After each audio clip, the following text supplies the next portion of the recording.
booty call. Yeah. You got to lick it Before you stick it. Oh my You got gosh. to crunch it before you munch it. Hold on. You had a recruiting story that we I did. finished. That's how we came full circle. Recruiting I story. want the recruiting story. Okay, so I want to hear that. And it better be good. Yeah. If it ain't good, I'm hitting. I did want to do I want to do the cool thing and blow stuff up.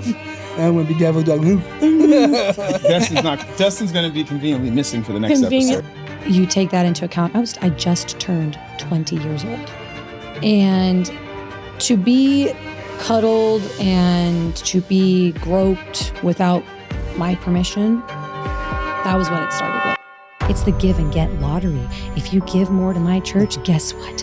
You're going to be blessed. If you serve more in my church, you're going to be blessed. Notice how it's me, my, I. Yeah. Okay? Oh, yeah. That's very common. Very common, right? Very and it's common. the biggest churches out here. It's the biggest one. And so that's where the root cause is of a lot of things. We've got a church system and a government system that says, you know what? We know how to do it better than God. We know how to run our lives better than Jesus. We know how to run our lives and people better and communities better than the Bible says. So we're going to do it for ourselves, our self-benefit, and us. I got here today to this stand without being bought, without being leveraged in a way that would lose my integrity of my soul. That's what I want people to know.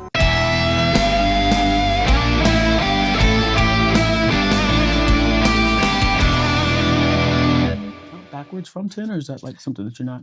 No, I can't even count, You man. weren't trained to do? No, like accounting is kind of a funny thing for me. Yeah. Numbers, it's like, you know, like I can get to one. Okay. Oh, hello.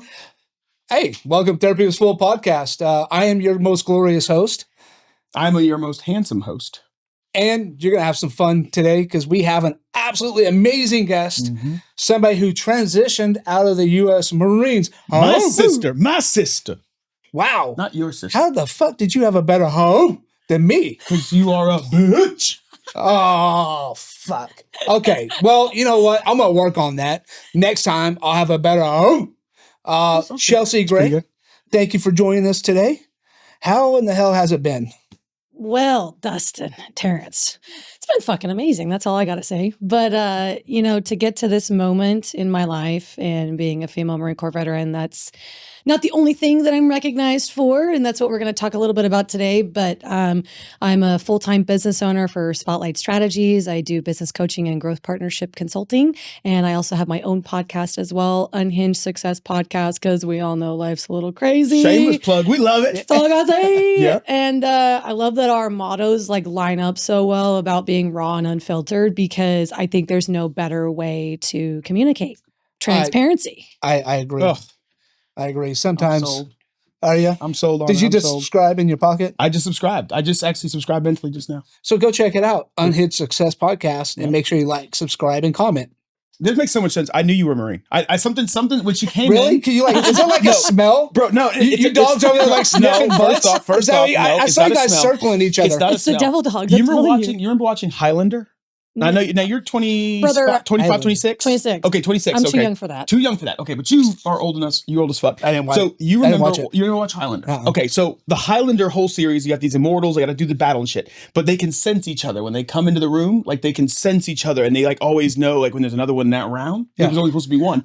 When she walked in and I was like, hey, good morning. Because I treat all, Southern Belle white girls like they're prima donnas. I said, hey, Okay. good morning, madam. I opened the door for her. Hey, nice to meet you. She said, what's up, motherfucker? Hey, I'm here for a motherfucking podcast. And I think I assumed that was her man next to her. So I was like, that's how my face looked. And she's like, are you okay? Do you have Down syndrome? I was like, oh my God, she is perfect. Go ahead. I'm sorry. I didn't mean to interrupt you. Sorry. I just wanted to get that out there. So hold on. I have a bigger question. If she was black and from the South, how would you treat her? That's a good question, Terrence. Oh, I was going to get canceled just now. I got canceled. Hey, yo, what up, Ma? What's good? What's up, I put my deep black voice on. Hey, yo, what's up?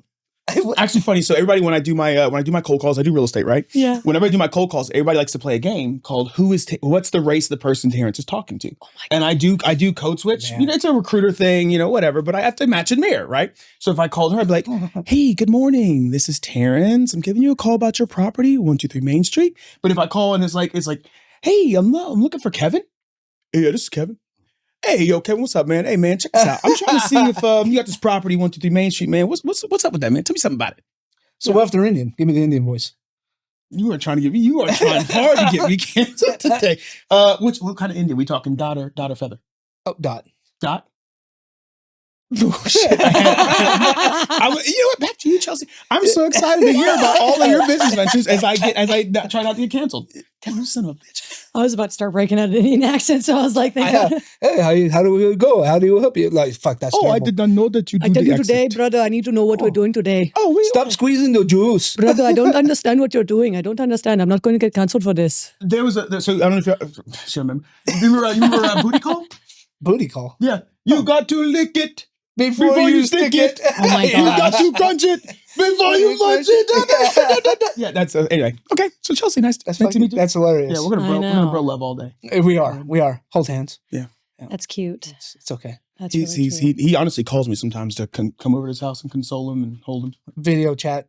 Just a little spoon. Yeah, that's She's like, these are the two gayest guys I've met. But like, in San but Diego. that's okay because It is. we It's don't 2025. we don't Well, judge. how we get actually what makes us closer is we actually have like little pillows of each other Oh, that's right. in our bed. You have to cuddle each other when Yeah. one's not there. Yeah, because the only time we cuddle is here, and we need that connection. Guys need to have that space. So that way we're in sync on the This cast. would be a I Valentine's Day can't. episode.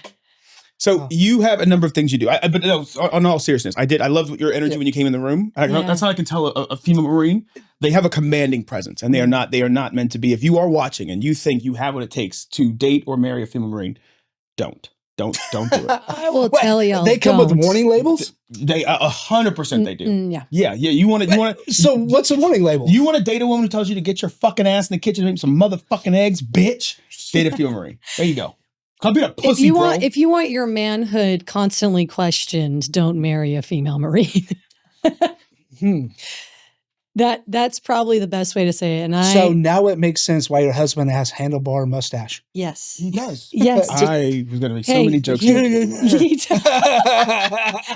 Well, and that's the thing. Like, I love him because when we met, like, background, right? So joined the Marine Corps. He's a Marine as well. He's also a Marine. Okay.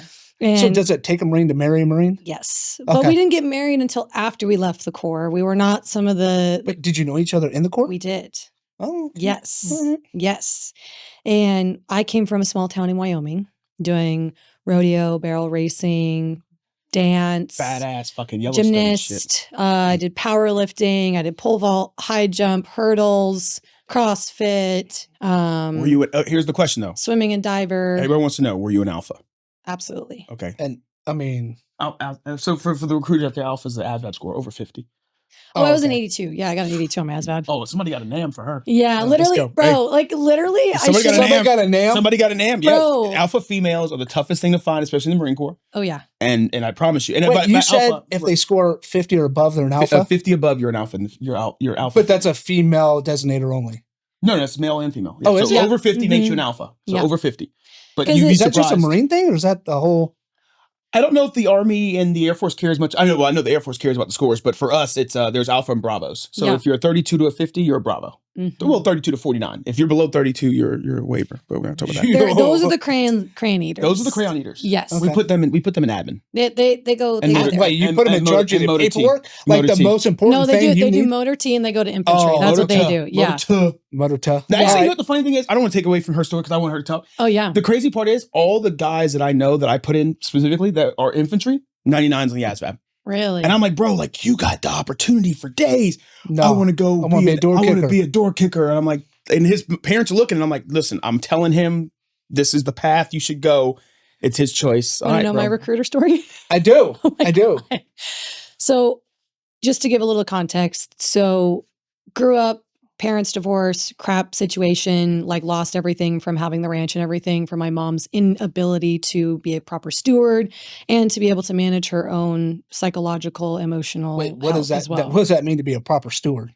Proper steward is not squandering $200,000 of your parents' inheritance and choosing to feed your kids first over your animals. That's proper stewardship. That's improper stewardship. Oh. So I no. Okay. All right.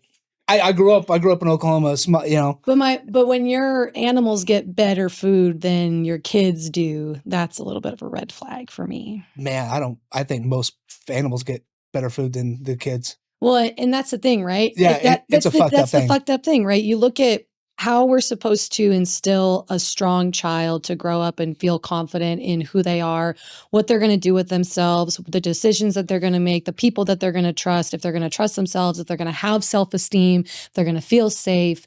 All of those things, they come from knowing that I have a safe place to go home to. Yeah. And there wasn't really that safe space that was ever allocated to be ever able to communicate what's going on internally or even externally. And so when you take that environment and you're just trying to make your life better, all you're doing as a child is saying, how can I get out of the house? So that's what I did. So I literally was like, okay, I'm going to be honors AP student all the way through Calc 2 and all of these crazy things in high school. I'm going to do a sport. So let's back this thing up though, because there's more to this than. Oh yeah.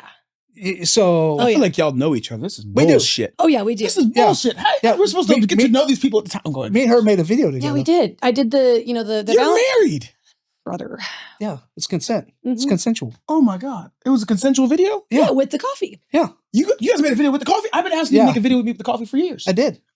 Well, I mean, but not that kind of video. Well, wait, what kind of video? You know. I swear, if it was a Valentine's video, I was asking you to be in a Valentine's Day video with you. Oh yeah, last year. He's not cool enough. Yeah, you have to be alpha. You got to be alpha. Oh, you're not quite alpha. Or maybe blonde. Yes, or a woman. Or a woman. I mean, just the cup size might fit. This is solid. Okay, it's got a little layer of the itty bitty titty committee. It's like hardened silicone. Definitely an A cup. Come on now, you felt that thing. Come on now, get it. Go ahead. So go back into your childhood. Yeah, and you are, so you wanted to get the hell out of here because of your mother. I mean, so the horses have blankets in the winter, but you definitely don't have new shoes. Yes, that was the mentality where it was, how do you take someone that wants to live vicariously through their kids, but yet it's for them selfishly, if that makes sense. Oh yeah. Because from a very young age, I was like 6 years. I remember when I was like 6 years old, going out at 6 a.m. in the morning when it's like -20 outside in middle Wyoming on this ranch, and having to go feed my horses. And I'm like, well, last time I checked, I can't buy the horse. I don't got money. Also, too, I can't even really ride the horse because I'm so small. And also, too, this isn't my decision that I provoked. It was something that was placed upon me. So there was a lot of things that were placed upon me as a child that I didn't really want to come into agreement with, that I had no control over, whether it's from my mom or my dad. And not saying that there's innocence in both sides, but definitely I would say having that mother that was not emotionally available or a father that was emotionally available definitely tied into being able to have daddy issues, because that's a real issue as a woman. And I think that that's where they'll say, oh, you got daddy issues. It's like, well, yeah, absolutely do. Because if you don't nurture, like, that's the thing, we forget what it was to be a child ourselves. So then we don't treat children properly. And that's something that I never want to ever be known for, is not treating a child properly, because they're completely innocent, innocent. And so throughout my life, in my story, I've been innocent in a lot of situations. I've also not been innocent in a lot of situations. I will take ownership for the things that I did that were improper, incorrect, or even illegal maybe. But goddamn right. It's like, hey, I'm going to take ownership for that, because there is a level of maturity that comes from that. And there's no shame, right? The biggest lie is that you have to feel ashamed for everything that's happened to you, and that you are the reason that things happened. All the things happened to you. The blame game. Well, you definitely have grown because you're taking ownership of it. Yeah. Versus playing the victim role of this thing, Yes. which is huge, because I think a lot more people would just rather play the victim role than sit there and say, yeah, I had a part of playing this. I should probably move on, Yeah. or get help, move on. Yeah. So you joined that. So this was the catalyst. So you're a great student, seems like an athlete. Yep. And you didn't have a ride to college? No ride to college. So I was going to go on the path of being a orthopedic surgeon for the cowboys. So like rodeos and stuff like that for bull riders. That was I was thinking Dallas Cowboys, but all right. Dallas Teller cheer girls, woohoo, doing the whole thing. I could see you in some pom-poms. I did some cheerleading in high school. I hated it. Drama. So I hated all the team sports because there was always drama. I was like, I don't want to be involved in it, so I'm just going to do something where I can compete against myself, and no one can say nothing about that. So gymnastics, you're competing against yourself. Dance, you're competing against yourself. Performance, mind, body, skills, technique, and time that's put into it, and people saw it. And so that mentality, I never had the I can't mentality. Even though my mom and other individuals in my life had the I can't, even my dad, everybody had the I can't. Did they try to instill that I can't attitude into your life? I don't know if it was like an intentional installation of it, but I do know that I was by proxy in that environment already. So it already, I was already exposed. If the environment's there, you're usually going to be the product of the environment. Yes, exactly. And so I tried to do everything I could to not be a product of that environment. So what led you go into the Marines? How did you make the decision? She wanted to be a badass. I mean, it sounds like she was already there. She probably outperformed most of the men in the Marines. We'll get to that too. I mean, I was outperforming guys in high school. I was like fireman carrying like guys that are 160 pounds, and I was $120. Like I was doing powerlifting and deadlifting 300 pounds and like doing all this crazy stuff. And I'm just like, I can't do that now. Gosh, my body's like so fricked up after jumping out of airplanes. But the mindset of wanting to join the military was I felt stuck. I felt like because I wasn't going to get a ride to college because I didn't have the perfect SAT, the perfect ACT. How are you going to get out of the small town? How am I going to get out of this situation? Exactly. Yep. Exactly. But any branch could have gave you that though, right? So like any branch you could have joined and they all give you, for all intents and purposes, all of our benefits are exactly the same across the board, military-wise. Why the Marines? Because I had this prove me wrong attitude. I was going to say, I'm the toughest, I'm the hardest, I'm the strongest, I'm the biggest, I'm the best, like type of mentality, because I was instilled at a very young age from my mother that all men are evil. And that my dad. All men are evil, but she's married to a man. Yes. Well, but probably because he did some dumb stuff that fucked up and then she hated him. Well, no, that's the thing. So having the mindset and manipulation. So I was manipulated as a child saying that my dad molested me and that he raped her when that never even happened. Wait. Well, okay, hold on. Back up. Oh, yeah. Your mom is telling me this, that you were molested and raped by your dad, your biological dad. And that she was raped by. And that wasn't true. That wasn't true. And I lived with that lie for over a decade. And when did this supposedly happen? That supposedly happened when I was like 4 years old, when I conveniently can't remember. Yeah. Conveniently. Now to 14 years old, you came to realization, it was like, no, that ain't real. Oh no. When you have someone that studied child psychology, like that's your mom. That's my mom. Studied child psychology and was like, hey, I'm going to implant these seeds here for these children so I have control over them, because it was her mission to be able to get the money, do all these different things, because it was intended for divorce, to use it as a tool. And this is like an Ed Gein. Did you watch that fucking docuseries? Oh yeah. We're gonna do a whole series on my life. Like, not even kidding you. Like, I have a whole plan and vision of doing like, series of from like childhood. Hey, y'all heard it here, folks. Heard it here first. Whether it's a movie, whether it's a series, something, because there's so much to tell that won't even be able to be shared in 30 minutes here, and being able to still have retrospect of what happened, but then being able to talk about what's going on in our lives today, because the fundamentals of my childhood did shape my mind in, I would say, an unhealthy way. But that was also when I first met Jesus. I was 7 years old, and he was there for me. Who introduced you to Jesus?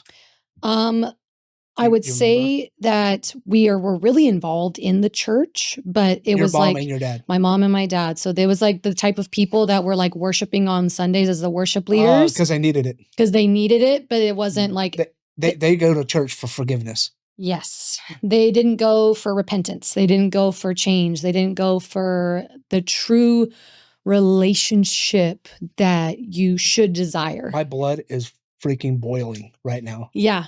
Those are the Boiling. lukewarm wannabes. Those are the lukewarm wannabes. These I have so That's much. good. Yeah, So I have childhood anxiety this is from about this. Chelsey. I'm yes, telling yes, you. he's gonna lose it. But that's the thing, that it's when we talk about these things, it then provides us insight. 100% agreed. You know, and we wonder why the church in the name of God has a bad name. Thank you. You know what I mean? We go into this and sit there. But anyway, I'm not gonna get on my soapbox. I can get on my soapbox about this too. Like we can go. Like I'm serious because there's so much. We got plenty of time. So the when we go into so my fucking ex-business partner was also a church going guy every Sunday. You know, and he's the biggest piece of shit. So that's my latest. Actually, not my latest. Yeah. You know, with my daughter, man, so much that under a presence of God is supposed to be a safe space for everybody. Exactly. Everybody, no matter who you are, where you come from, doesn't matter how you look. This is it. Yep. The safe space. Yep. And it's time and time again that we keep hearing this is actually not a very safe place to be. Yep. You know, and if you're a preacher, if you're a coach or some kind of leadership role in the church, come on the show. I'd love to talk to you about it and dispute these facts. Yeah. And not actually dispute, but talk about it, because one, we need God. Once we lose God, we need Him. And so I didn't grow up going to church either. Yeah. And I found God on my own. Yeah. You know, so nobody led me to God other than a friend. Yeah. And I've been to Southern Baptist. I've been to the house Catholic, don't matter. We're all the body of Christ, Christian. Right? That's the thing. The craziest one was ones where they play these instruments and they're wearing like animal print shirts. Oh my! Doing some weird shit. That was a cult, my boy. I don't know. It was a cult. It was a cult. I came out of a cult, so we can talk about that. Jehovah? We got. Well, I was at Jehovah's Witnesses. I know you were. Oh my God! That's a cult. Yeah. No. So. Oh, you ain't lying. No. So. So my mom, she had her traumatic past, and there was a point where she wanted to find religion.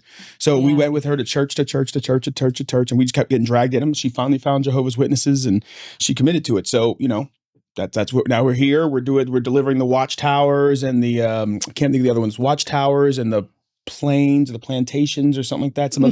There's 2 magazines we have to pass out, and every Sunday it's like, hey, you're going to go with brother so and so, and he drove us around the town as we got out. We would knock on people's doors and deliver watchtowers and the readings, and I'm like, oh, this is just slam. That makes sense. That's why he clinches up every time I do this. Exactly. I don't even know if I even moved. I'm like, hey, bring it on, baby. So we had that. But the craziest part is, I'll tell you the worst part about the whole thing is, she ended up meeting someone inside the congregation, and they had a relationship. He was married at the time. And when the church found out, they do what they call excommunication.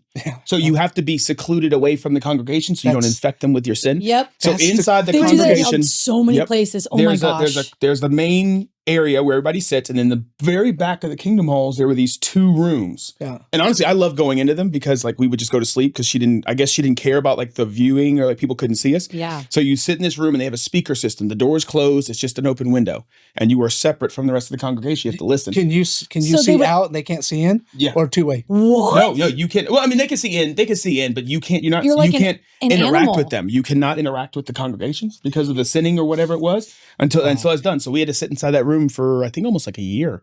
Every time we went to church, every time we went to the congregation or whatever it was called, we had to go sit in that church. No birthdays, no Christmases, none of the other stuff. Yeah, I had to deliver. People like, oh, you're so good at public speaking. How'd you get so good? I don't know. 8 years old, 9 years old, having to speak in front of a congregation. Like, oh, here you go. Crazy. Oh my gosh. So you went there, and now you're indoctrinated by these people, essentially kind of evil people who are going to church, and now you have probably a misconception of church. Oh, absolutely did. So I'm telling y'all, raw, unfiltered, unhinged. I know people are going to be seeing my stuff. You'll be following me and watching me. I don't give a darn. You know why? Because it's not. Did you hear the why? I caught that. Brother, I don't give no darn. I don't give a darn. I don't give no darn hoot about who be listening to this. You understand me? Okay? Because she's married. Calm down. Yes, I've been in a position of my life where when the time to speak is the time to speak. And then when there's not, like it says in Ecclesiastes, there's a time to cry, there's a time to mourn, there's a time for war, there's a time for peace, there's a time to shout, there's a time to be silent. And now's not the time for silence. And there's a gathering of the Lord's people. He's gathering his remnant in this season. I don't know if y'all saw, but I actually was asked to go and pray. Irregardless of what people's political viewpoints are, I was asked as a prayer warrior to go and pray at a memorial after Charlie Kirk was shot. 7 days after he was shot, I was asked to go and pray at his memorial, and it was live streamed to, almost 5,000 people were in person that showed up, and then almost 10,000 people were viewing online. And that opportunity didn't happen because I went seeking for it. I went knocking for it, or I went asking for it. It was because the Lord was like, Chelsey, you are my prayer warrior, and I'm going to use your voice in this season. And that's also why he brought me here on this podcast today, because there is a voice that is needing to be heard right now, that the world, the way that it's going, if believers, and I'm going to say the word believer and follower of Jesus, because the word Christian is not referenced in the Bible. That is one of the most false words that we can say about ourselves and our identity. I'm a follower of Jesus. I'm a follower of the way. I'm a believer of Jesus. That's who I am. I'm a daughter of the King. I'm a chosen child. I am someone that has been gifted with a tongue that can speak well, eyes to see, ears to hear, the full armor. And that's something that's missing from the pulpit. We're not teaching people how to go back to their word. We're saying, take my word for it. And then that's where you get the misconceptions, and you get all of the brokenness, and you get all of the misinterpretations. And then you get people that will cherry pick their scripture, and they'll miscontextualize it completely, and they won't give you the full picture. That's why it's so important for people to go read their word themselves. And two passages specifically, if you do read nothing else as you're going into a church, read 1st and 2nd Timothy. That's how you are able to hold the elders or the pastors accountable.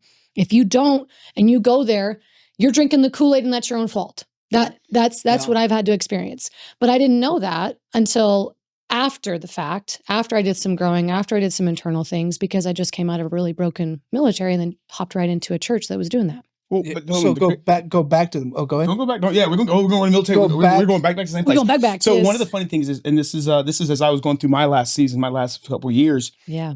There were a number of times where I'm like, yo, like, why is this happening? Like, why is all this negative shit occurring all at one time? And it's like every single thing is happening. And somebody said, I think you have a gift. There's a reason why it's happening to you. I don't think you know why yet. Yeah. But like, I want you to go read the Bible. So I go to men's prayer. Yes. Every Tuesday morning. And one of the guys said, hey, I think you should look in the Bible. You're a warrior for God. And I'm like, yeah, warrior, because Marine Corps, right? Warrior. Mm-hmm. But he said, no, go look at the Bible and go look at all of God's warriors, all of his chosen kings, all of his prophets, and see which one of them had easy lives. Yeah. See none of them. None of them. Not one person got the crown without the thorns. Yeah. So that's what I'm hearing. Is I hear your story and you're talking about your childhood, and then it's crazy. We were talking about like superpowers that come from trauma. Hypervigilance, PTSD, being able to read people quickly, empathy, all that stuff comes from trauma. So then those things help you obviously gain discernment. And then as you grow up, you end up in the position that you're in right now. So Marine Corps, super honor student, all this stuff. You go to challenge yourself, be the best. Now you're in the Marine Corps. What happens? So I get into the Marine Corps. Hold on. You had a recruiting story that we I did. That's how we came full circle. Recruiting story. I want the recruiting story. Okay, so I want to hear that. And it better be good. Yeah. If it ain't good, I'm hitting you. Well, I'm going to yeet. Well, so I was in high jump, and there was a bunch of other boys that were a part of the high jump team and hurdles and everything like that in track. And quite a few of them were going through the pulley program at the time. So all I saw was the Marine. Like, I was like, oh, that's sick. That's dope. And I'm like, that's really cool. Because I had built in this mentality that I'm like, I'm going to be the most raw, like, yeet. Like, y'all, I was like, do it again. I feel like, hey, if you guys can see this, she's actually copying me. When like, I lost so much weight. And also, when she's flexing, the jump pin? Yeah. Oh, yeah. That's her wings. Yeah. Yeah. You got your wings. I got my gold wings. Yeah. Poking. I was like, wait, hold on a second. That's not a patch. You didn't peep those? I peeped that as soon as you walked in the door. I said, oh, okay. Anyways, back to the head to toe, bro. Story. Where your eyes, Dustin? Where your eyes? Where your eyes, dog? Where your eyes? Respectfully on eyes. Yeah. But And the funny thing is I actually lived walking distance from the mall in the recruiter's office in this little, shack of an apartment that was government funded because my mom couldn't keep a job and everything else. But yet was somebody does not like her mother. Well, listen, we're going to get to that. Yeah, go ahead. Listen, I've given her many plethora of opportunities and anyways. So with me walking in this mindset of I've got all these people that are around me that are in the Marine Corps Pulley program, and they're people that I know, like, and trust. They're my friends or my track team. They're like, oh yeah, this is so awesome. Like, I'm so excited. So there was already like a hype and a talk about it. And then I was like, oh yeah, well that's pretty cool. And then I started getting hit up by like Army recruiters and other recruiters that were there. Disgusting. And then, sorry. I'm going to tell you about Airborne too. Yeah. That's another good one. But I had this like mentality of like, literally like Legally Blonde, where like I didn't know the difference, honest to God, between all the branches. I literally didn't. I was like, hey, because that wasn't my focus. That's not where I was like, I'm going to join the Marine Corps. That's a good idea. And then my twin brother wanted to be. Actually, what I think everybody sounds when they join the Marine Corps. I just want to join the Marine Corps. I did want to do that. I want to do the cool thing and blow stuff up. I want to be devil dog. Dustin's going to be conveniently missing for the next episode. Hey, Terrence, Dustin's been missing for a couple episodes. He's working that. He's working his coffee. His coffee. He's going to hang me up in the shed. Cut me out like Ed Gein. Yes. Yep. Well, and another thing too, my own brother, he wanted to join the Marine Corps, but he couldn't because he had like really bad like lung issues and immunity issues. And so that ship had sailed for him. Yeah. So I think that's where that seed was already planted well before I even knew that it was there, because he wanted to join on his way out of high school. He couldn't make that happen. And so I was like, okay, well, I'm just going to try to go to med school. And, we were going to go to like Montana. I was going to go to Montana for college and go through like, there's this residency medical program where I could go up there, blah, blah, blah.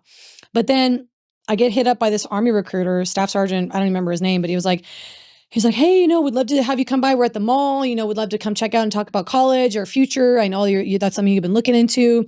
And I was like, oh yeah, like absolutely. I'll meet you here at this time and this day or whatever. And I had just so happened, because I didn't know the difference between if they were an Army or Marine. Like I didn't see his profile or anything, didn't make a distinction of it.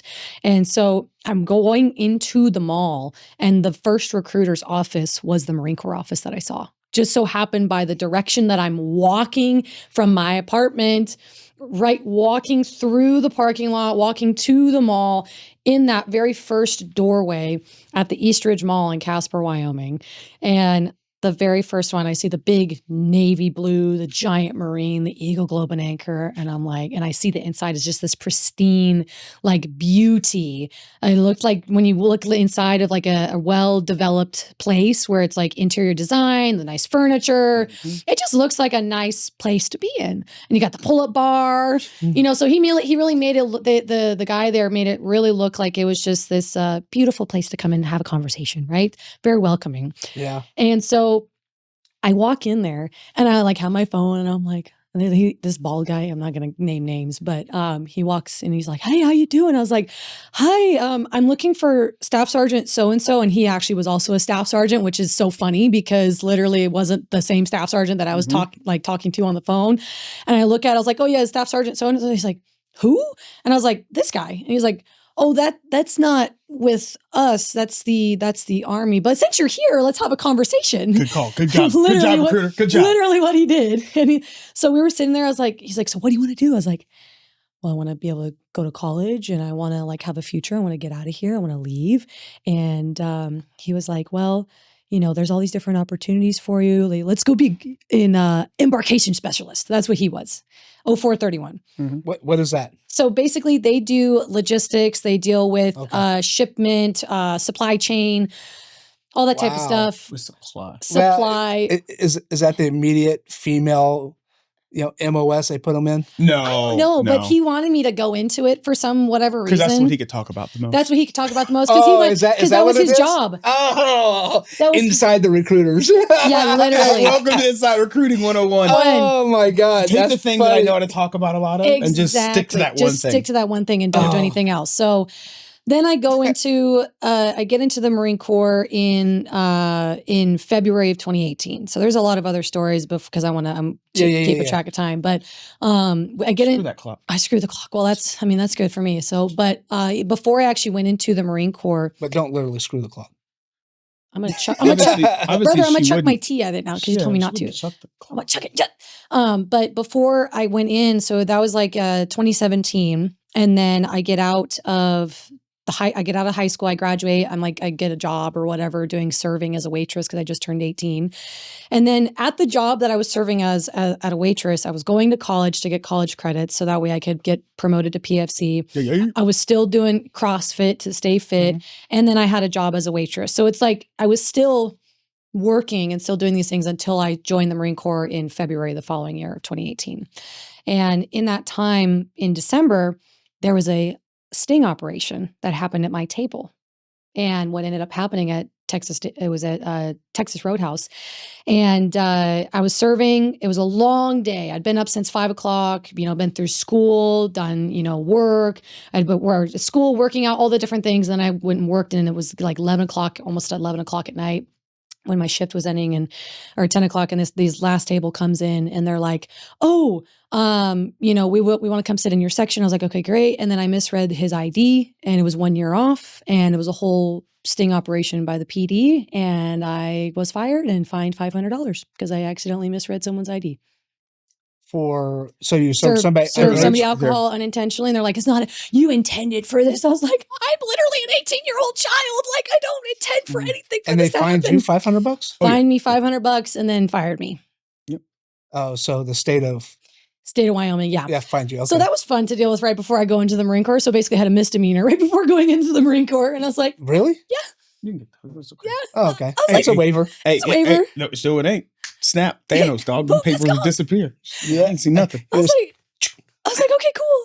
And I can, say all this because it's public knowledge. It's like, it's not, what am I going to hide? Who's going to get you now? Who going to get me now? Yeah, God, it's statutory this, blah. Well, that was many years ago. And so now I'm in boot camp. I go to Parris Island, and for all of the Marines and female Marines that go to Parris Island, it's like, you just know the weather, and it's just wet, and the sand fleas, and I was there in winter, so it was not fun. It was not fun at all. Cool. Well, hold on a second. I got to add to your recruiter story. Oh yeah. You're a recruiter. So I actually would have failed the drug test. No, you wouldn't. Yeah. No, you wouldn't. Exactly. Exactly. I took the night before, I didn't know my recruiter was coming, and I was in Job Corps, and I smoked a little bit of weed. And he shows up. It was either the day after or 2 days after, one of the two, but it doesn't matter. It's in your system. Yeah. And he shows up. I was like, "Oh shit, what are you doing here?" He's like, "Hey, I want to take you to MEPS, and we're going to do your in processing." And I'm like, "Do we have to take a drug test?" He's like, "Well, yeah." He's like, "Why are you asking that?" And I'm like, I took a couple of puffs of a joint. Didn't smoke a whole joint, but a couple of puffs. Yeah. One puff, sniff in the air. It's already too much. Yep. And so he's like, "That's all right." So we took it's called the liquid stuff. Oh my God, no. Yeah. You did. Oh yeah. Oh hell yeah. You did. Yeah. Dude, I was nervous. Like I couldn't, and it's only good for 8 hours. Yeah. I mean, I remember this vividly. I had a roommate because we had to go to a hotel. So I had a roommate. So I had to drink this stuff, and you have 8 hour window to make it where it'll cover and mask. It covers. Right. Oh fucking my gosh. I mean, we're talking about hour 7:25, and because I'm stage frightened, but I have to pee so bad. Finally, I just, and I was like, all right, I'm walking it up, put it to the window. They do the little dip test. And you're good. Good. I was like, what? Wait, so you're telling that story. Did you do drugs before you? Why? Did you do drugs? Well, because we were talking about covering things up, the misdemeanor that could be disappeared. I was like, oh yeah. I was like, I have a kid. Yeah. So there's one kid. It's funny. So he's right as the so I'm in boot camp. They call RRDC. Yeah. Goes in, goes black guy E5, I think. I can't remember his name. But he would like, "Oh, hoove." He would always say hoove and all this. He's like, "Oh, you guys, it'd behoove of you to stand up right now. Anybody who did drugs before they came in here." And I'm clenched. I'm like, "Oh shit. Like they got me. They got me right now." Oh yeah. And he starts walking kind of like a V line almost straight for me. And I'm like, You're like, I'm literally like gonna trembling, die. like, oh my God. Like, He's this gonna is get it. me. Guy right next to me. Pulls him out. You want to do drugs? You want to come in here and try to do drugs? Panic. Come on, let's go. You're Sheer out of my panic. Navy. I'm like, like, who's fucking next? The only guy was like, oh my God. So That happened to us when we were in my first week of like Hell Week when you get in there. So, and there was forming and the whole formation, everything. And it was we were a week or two in. Yeah. Yeah. And we were in the classroom setting and we're all sitting there exhausted. We haven't slept in a week is what it feels like because you just keep going. And they're like the hour of truth. That's what they do it. They're like, they call it or the day, they call it the hour of truth, but it's literally hours and you're there for hours and hours until people break. And there was people that broke and like, they like left. They were like, yeah, I did it. I did this, and this, and they all confessed and everything. And so, they voluntarily left. Yep. And it's a thing. Yeah, it is. That actually is really fun. So they do it here. They have the kids they're the ones that go to Recruit Depot down in San Diego. Yeah. They have them there, and then the recruiters from recruiter school, they bring us there. Yeah. And they have us sit in the back and we're watching, and they intentionally do that so that that like this kid that you think is going to save you and going to make your nut and your career is going to go sky high because it's an alpha female, she's going to snitch on you. So they have you watch, and then there's no kidding. Hey, crack, cocaine, if you smoked a joint, if you smoked a cigarette, they try to get you for anything to get you to stand up. The second you stand up, yep. And as a recruiter, you done. Yep. Getting a pre-MEPS pop isn't that big a deal. Getting like to boot camp and then they pop, you fucked up. Yeah. Yeah, no, I was clean. I made sure because I was out far enough. I was like, I am not touching another. I had one kid. There's only one kid that I had. My story wasn't bad, but I had one kid. I sent him in. He had told me that he had some legal issues before with the law or whatever. So I sent his docs in. I get his police record check and it's clean. I'm like, oh, we're good. I'm like, oh, bro, you're good. So I send him to MEPS. Oh, no. I come in every morning. I send kids to MEPS. I always come in early just to make sure I check all my, make sure everything's done, make sure they don't need anything. So I come in and I'm setting the office up, turn the lights on, and I look at the fax machine. It's like 6 pages. I'm like, oh, what's this? It's his police record check from his high school. Oh God! Like all of the fight and in detail, all the fights, all the times you skip school, drugs, it's all there, like labeled. And I'm like, oh my God! And right next to our fax machine is our shredder, and I'm like, I didn't see shit. You're like, I don't know. So so he goes to MEPS. Sworn in, he's good to go, right? So his at the time, his wife at the time, she used to, right after the Avengers came out, Thanos had just snapped all the Avengers away. God. She used to post every year. She would post the snap, and that was like my call. Like, oh, I snapped his police record check away. Yeah, that's funny. Hey, you gotta do make that up, baby. Yeah. So you get in. Let's go. Yeah. Continue. So I'm at boot camp, and I immediately get promoted to squad leader. I was guide in the Pulley program and everything like that. Alpha in general, and before I even went in, I was doing 15 pull-ups. I was doing, a 24-minute 3 mile. I was doing, 100% as much max capacity that I possibly could. Perfect CFT, all of those things. And then I'm going through in my platoon and we get to the range week. And unfortunately, when they tell you to not run, but run with pace and speed in between the lines as you're going back from firing lines, my foot got stuck in a hole and I almost broke my ankle. So the way that it snapped, it swelled up to like, freaking softball. And thankfully it wasn't broken, but it was enough of a sprain to where I actually had to go to the female recovery platoon. So what does that mean? You get dropped. So I was dropped and I was in the female recovery platoon for a month. And so that held me back in my cycle. And that was not something that was in my control. But then you take that ankle injury that happened. And then the next thing that happened from there, what happens when you have an unstable ankle? Hip is next. Hip and knees kind of follow when you have an unstable ankle. And so I had to wait for the next platoon to come and pick me up. And from that next pickup, they had the next platoon I had to drop all the way to grass week again. So if you don't qualify at range, they drop you all the way back to the beginning of grass week. And so then what does that mean? You have to do those hikes all over again. You have to do all those exercises again. So I'm already doing like, double taps on all the exercises, on all the hikes, on a healing ankle that is then causing issues in the rest of my body. And so then I get there into that platoon, we're at firing week. And what ends up happening is myself and like 6 other recruits at the time, our weapons were janky, terrible reticles, bulk carrier groups, all the things were not working. And so they're like, well, because it's a holiday and it's a 96 on Monday when we would normally let you requal on new weapons, we're taking the holiday and we're just going to drop you all. We don't give a shit. And we're like, what?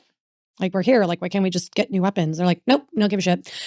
And so we all got dropped from training day 46, which I was made guide in that platoon, dropped from training day 46 all the way back to training day 16.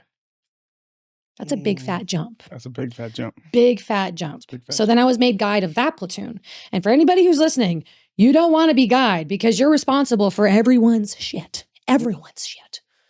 Yeah. All the time. I was on the quarterdeck the most as guide. Mm-hmm. And so because I was responsible for the platoon's readiness, capabilities, being able to be ready for inspections.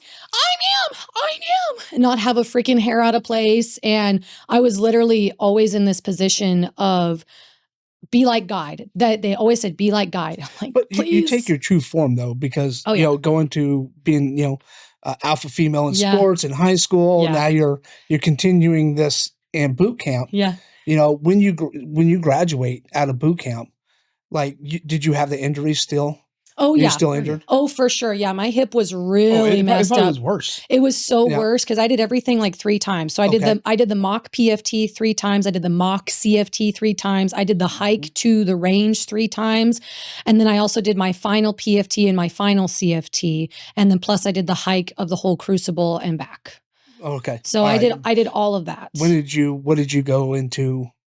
So what did you actually do? Because they were trying to get you in logistics, but you came in. I went in logistics. That's, you did? So he talked you into it. He did talk me into it. Okay. Oh, yeah. That sounds so fun. Yeah. There's so many other jobs. Like, this is bullshit. There's so many other jobs. There's so many other jobs I could have picked. But he showed me the pictures of like them as a loading embarkation specialist with like the helicopters and the cables and then the ships and all this type of stuff. I'm like, that's sick. They showed you the micro job of what you're going to be doing. Literally not the macro, which is literally just paperwork and like, Yeah. oh yeah, make sure.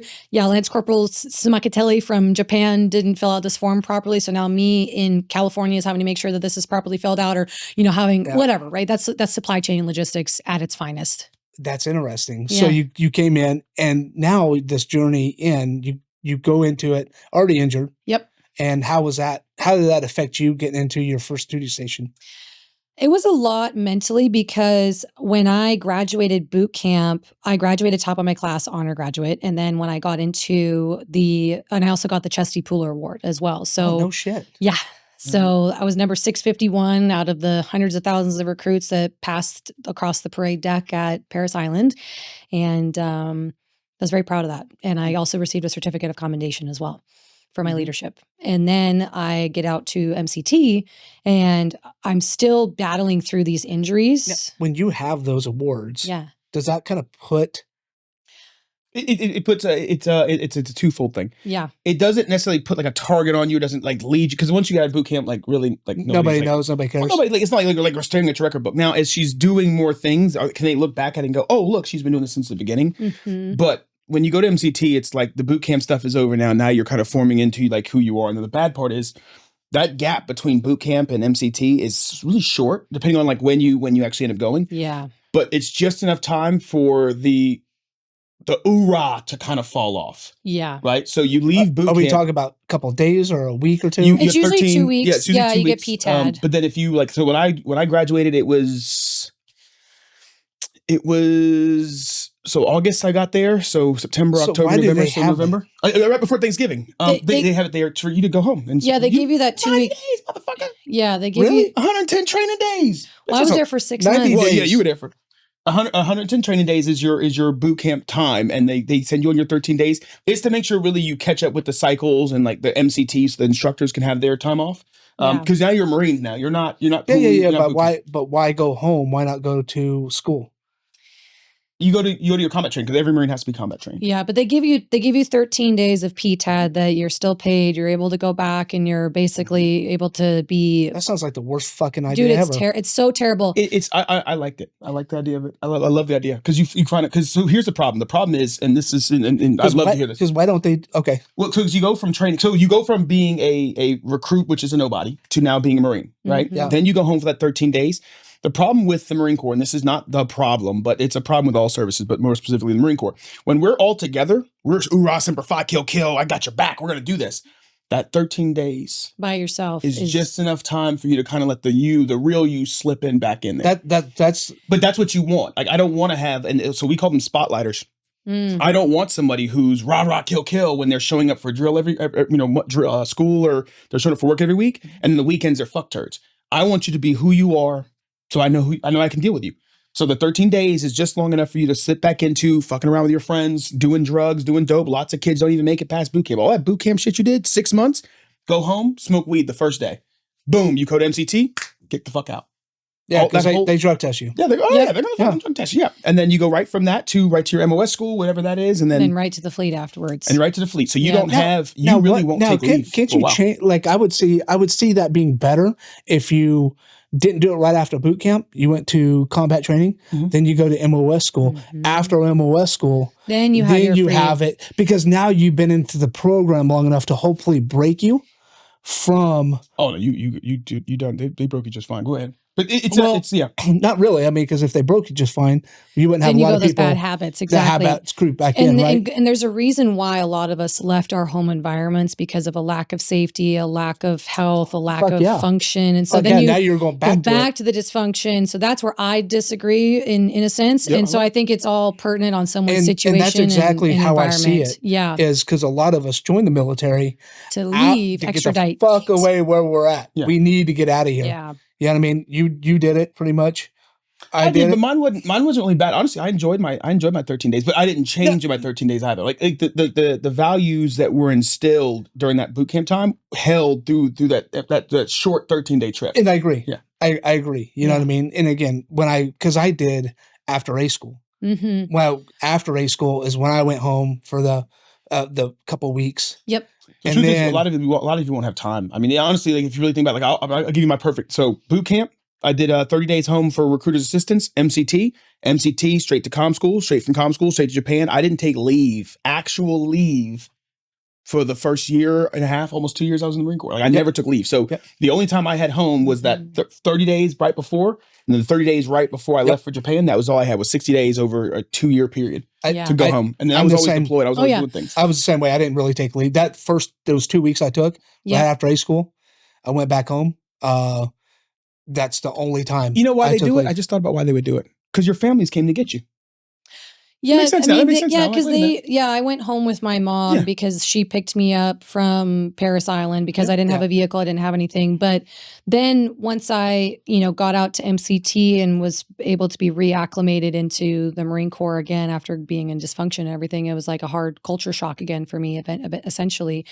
But I still pushed through and was the only out of 290 Marines. I was honor graduate, top of my class at MCT, even with injuries, and still not even able to fully complete the last hike. Which the thing is I don't like that you're only a good leader if you can physically do something, which I don't think leadership is based on physical capabilities. It's based upon your mental fortitude and your psychological strength and your ability to connect to someone and say human to human, irregard of what your physicality is. That ideology doesn't come in the Marine sea bag. No, and it doesn't. And that's where I think there's that's where the systemic change needs to happen, because if we want to say that we're the best honor, courage, you commitment. You guys don't call it sea bags. You call it rucksacks. We don't call it sea bags. Oh, yeah.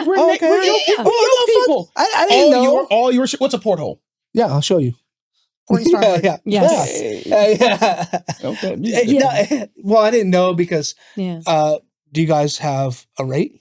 No, you have MOS. Yeah. Do you guys have petty officers? No, you have sergeants. Well, I mean, some ranks are different. You see what I'm saying? Yeah. So. Well, and that's the thing. So when I was out of MCT, I got out of MCT, and I also got a CERCOM, Certificate of Commendation, at MCT as well. Again, for my exemplary leadership and academic capabilities and being able to lead. And then while I was there, they actually held me back in what was called the Lima Company. So it was the broken platoon after you graduate MCT. Before, so where they send the retards? That is where they send some retards. Yes, I mean, people were retarded there. You guys want to know? I got some crazy so stories. Below 32, bro.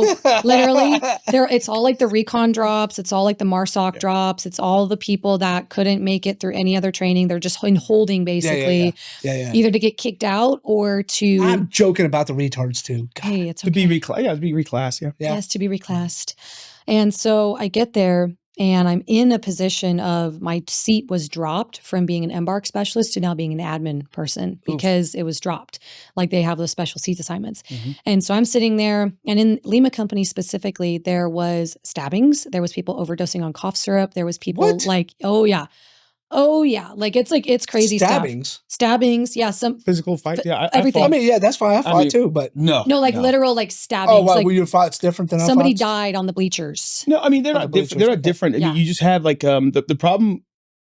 The reason why the Marine Corps structured the way it is, and like even in boot camp, like you go from thing to thing to thing. Like like people ask, like, oh, what do you like? How did you feel while you were in boot camp? I didn't feel anything. I didn't think anything because you go from boom, boom, boom, boom, boom. Yep. So now when you have this time, your lives have been upended. Essentially, you're planning on being an embarkation specialist, and now they said, hey, you got dropped for 6 months, and your MCT. So we gave your job away, and now she has no idea what she's going to be. Yep.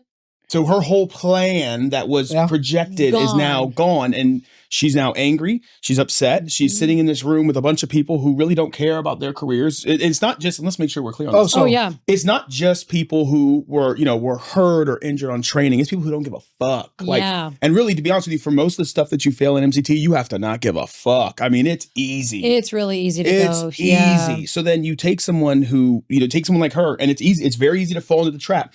You take someone who has a light and you put them in a dark room with a bunch of people who are just eagerly waiting to get the fuck out. This is not what I signed up for. I didn't want to do this. I thought it was going to be more fun. Bitches and cars. And now they're sitting in this room and they're all complaining, all arguing, all fighting. So these are kind of like the bastard childs already. Of the Marine Corps who are just, they're just kind of like, man, we're hoping to get rid of these people. So you take the people. So but then you have the good people who just like, oh, well, a situation. I'm just trying to get out of here. Like I'm trying to continue my career. So how do you get out? Well, that's crazy. So how do you get out of this Lima Company? So, well, you say the right thing to the right person at the right time, in the right tone, and it will get you places. And so you got to clarify. And so, yes, that's why it's called storytelling. Get your head out of the dirt. It's called storytelling, darling. So, okay, all right. So we're here for a squad bay inspection with the battalion commander. This was not even a 2 weeks after some girl had literally like been so intoxicated in an Uber and like shit her pants in the Uber and like ran into the squad bay, like caused a whole scene. I watched it all happen. I was like, what the is going on right now? And for the people that are watching at home, this story is not made up. This is not made up. This is legit. I'd love to call bull, like, this bullshit. No way. No, it's legit. We had two girls, two females at MCT. One of the night ops. Again, they taught us land nav, right? So you can land nav your way. And it's not like the base is so big that you can't figure out how to get off the base. They walked their asses, land nav themselves to the main road just off of Camp Lejeune, whatever that road is in New Bern. And they got in a taxi, rode into town, bought clothes, and they went out and got caught. They got caught out in town and brought back. This is real. This is all real. Story. Yeah, this is you get children. So when you're in the Lima Company, you can't leave base. You can't leave base. You're not allowed to. You are their property. You can't even wear civvies. You can't wear civvies. You can't do nothing. Well, so that's where it's like you're almost like on restriction. It's like you're on restriction. It's like you're a recruit still. And how did you fit into this? I didn't fit into it. I didn't want to fit into it. And I felt very uncomfortable. And I'm like, I'm an honorable Marine. Why the hell am I here? What's going on? This isn't cool. And I felt absolutely destroyed. I will say that the first time that I wouldn't say the first time I was having ideations when I was younger, but when I was in boot camp and I kept getting dropped. You didn't get your first ideation till MCT.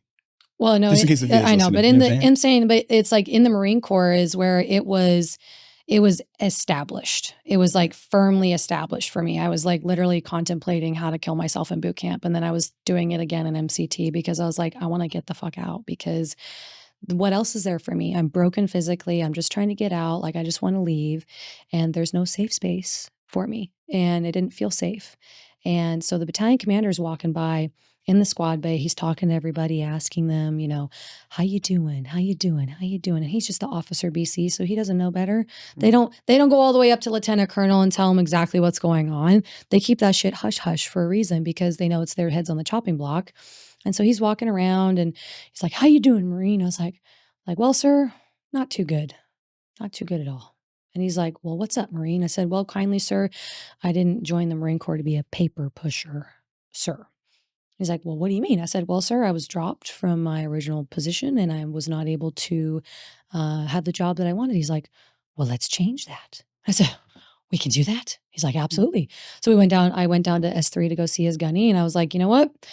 If I'm already broken, because I knew that, in the military, it's like, hey, if I'm already here, might as well make it last, make it living of it. And let's just go all out. Even if I'm not going to be able to make it for a full career, I just want to do as much as I can and have the most fun within my first enlistment, if that's all I'm going to get. And so I go to the S3 office and I get handed this fat binder.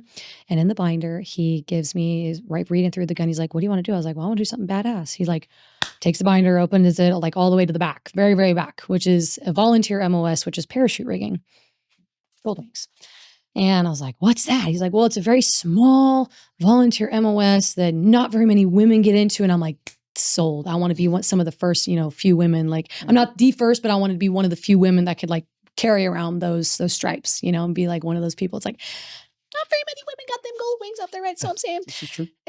and so, because most men don't even have gold wings. And there's a lot of people that got their lead sleds, they get their little lead sleds. Some people are even. You don't have your gold wings? Fuck no. He doesn't even. I'm ground comp. Fucking shit bag Marine right in here. the air? Loser. Yeah. What am I doing now? What I You're do? in charge of the Lima company. Yeah. If I was in charge of the Lima company, they'd goddamn be on the right goddamn path right now. You understand? You got the restriction wings. Yeah, no shit. I did get some restriction wings. I give there you you go. I got some NJPs on me. I got some NJPs on me. You know what I'm saying? Yeah. But no, That's kind of good. Yeah, go ahead. Yeah. And so that for me was the pivot, the turning point for getting myself out of Lima Company, because I made that quick decision. I was like, I don't care what it is. It's a volunteer MOS. So since it's a volunteer MOS, I can GTFO without a seat being open for me. Mm-hmm.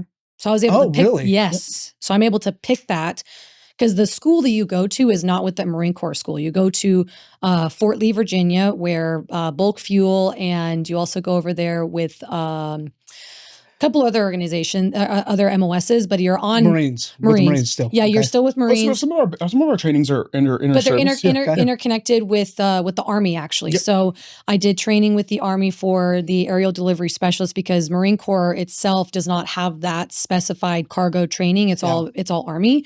And so I did that. I trained with the Air Force, trained with the Army. And then I also went to Fort Benning for jump school. And so I did all of that. Okay. And in all of that, again, I got another certificate of commendation for being honor graduate, top of my class, for the parachute rigging aerial delivery at Fort Lee, Virginia. And then I get out to California. Uh-oh. That's not a good tone. It's the fleet. It's the school. The school shit's gone now. It's over. It's the fleet. Now you're back in the real game. Now you're in the real world. Now you're in a space where, and for those of you listening, I've just pulled up my computer to be able to read some things, because I believe this is also why, I'm here today, is to talk about this. And it's all the fun, the gigs, the gags, all the joking aside, all the fun things that we've been leading up to the moment of what was the most pivotal and difficult point in my career as a Marine. And so when you're already pre-told and predestined with people's, words, they say before you even get out to California, the first AD is where your career goes to die. And I'm like this honor graduate, top of my class, exemplary. What's AD? Aerial delivery. Okay. So when you're told that before you even get out to your unit, you're like, that's cool. That's not something I want to be like told and to go into that environment. And why is that where your career goes to die? I found out really quickly. Okay. Yeah. So because every unit has their culture. Uh-huh. And, the establishment itself has been around for 250 years, right? All the things. Happy birthday, Marines. Happy birthday. And so the fuck down over here. Yeah, I know. What? Happy birthday, Marines. I know. And I sang at the You look good for 250, by the way. Brother, thanks. Yeah, you look good. Damn, hey, slay queen, slay. Yeah, 250, babe. Let's go. And so I get out there, and the crazy part is that I was actually previously engaged before my now husband. And so I was previously engaged, and I get out to the fleet, and then my command itself was actually making bets on when my engagement would last and who I would sleep with first. Okay. And I'm like, that's cool. That I don't need that. I didn't ask for that. I didn't want that. And then the grooming really started from there. So I get out and I'm, a little Lance Corporal. Who's grooming you? Everybody. It was the Lance Corporals, the sergeants, the staff sergeants, it was like a joint task force of grooming, essentially, not just against myself, but then a month later, another female comes and they did the same thing to her that they did to me. And so when you are already underage, you don't have a vehicle, you just get your, ex-fiance just leaves you, you have no family that's supportive and wants to take care of you because you just left that horrible home style in life, and you're out there, I'm all alone. Literally. I was all alone. You're the only female at this time. Only female in my platoon. There was a couple other females in the company, but they were not in the platoon ecosystem, which AD was like separated in its own little parallel space. So they're like the redheaded stepchild of the Marines. Yeah. Mm-hmm. And so you take that into account. I just turned 20 years old. And to be cuddled and to be groped without my permission, that was what it started with. And it kind of without going down that, like, yeah, absolutely. like tell the viewers and listeners, like, what that entailed. Yeah, like the very first thing that started was I was being asked, it'd be like 11 o'clock at night in the middle of the week, and they would be drunk and they would be like, hey, we're hungry, go take us to go get food. And you're not going to say no, because I'm a Lance Corporal. I just got there. I'm the new boot. Like I'm in that mindset of like, I have to say yes because they're my superior, right? That's what you're drilled into. You're just going to follow orders blindly. You're going to say yes, and you're just going to do it. You're not going to say anything about it. So I would do that. And even though I know that they were also underage and they were drinking and they doing all these things, they would ask me to go chauffeur them around. And then it escalated from there, where now they were driving me around, buying me drinks, getting me drunk with shots of like Jello shots, other things, taking me bowling, barracks parties, all the things. And you're just trying to fit in. I'm just trying to fit in with the guys because that's what the culture is. I'm just trying to fit in. Right? I'm just trying to be seen because I don't got no family. I don't got no friends. I don't got no car, nothing. And this was before my husband and I really connected and we knew each other and everything like that, because he was like hanging out with recon and everything like that. And I was at our delivery platoon. And so then I get this message it was Facebook from my sergeant at the time. And from there, I get invited because I think like, well, it's fine. He's reaching out to me on Facebook, whatever. He goes, yeah, hey, you want to invite you up to my house, and we're all gonna like have a family night and barbecue. There's a pool, all the things. And I'm like, yeah, this is awesome. He's got his wife. People are married. They've got kids. I'm like, thank God, I'm gonna finally meet women and children. Like, this is gonna be great. And I'm like, everybody's talking about how excited they are for the family night. Like, everybody knows what the family night is, but Chelsey. There was no family. There was no children. There was no other women. I get into one of the other sergeants' cars. They happily drive me all the way up to Marietta. That's a little bit of a ways, isn't it? Yeah.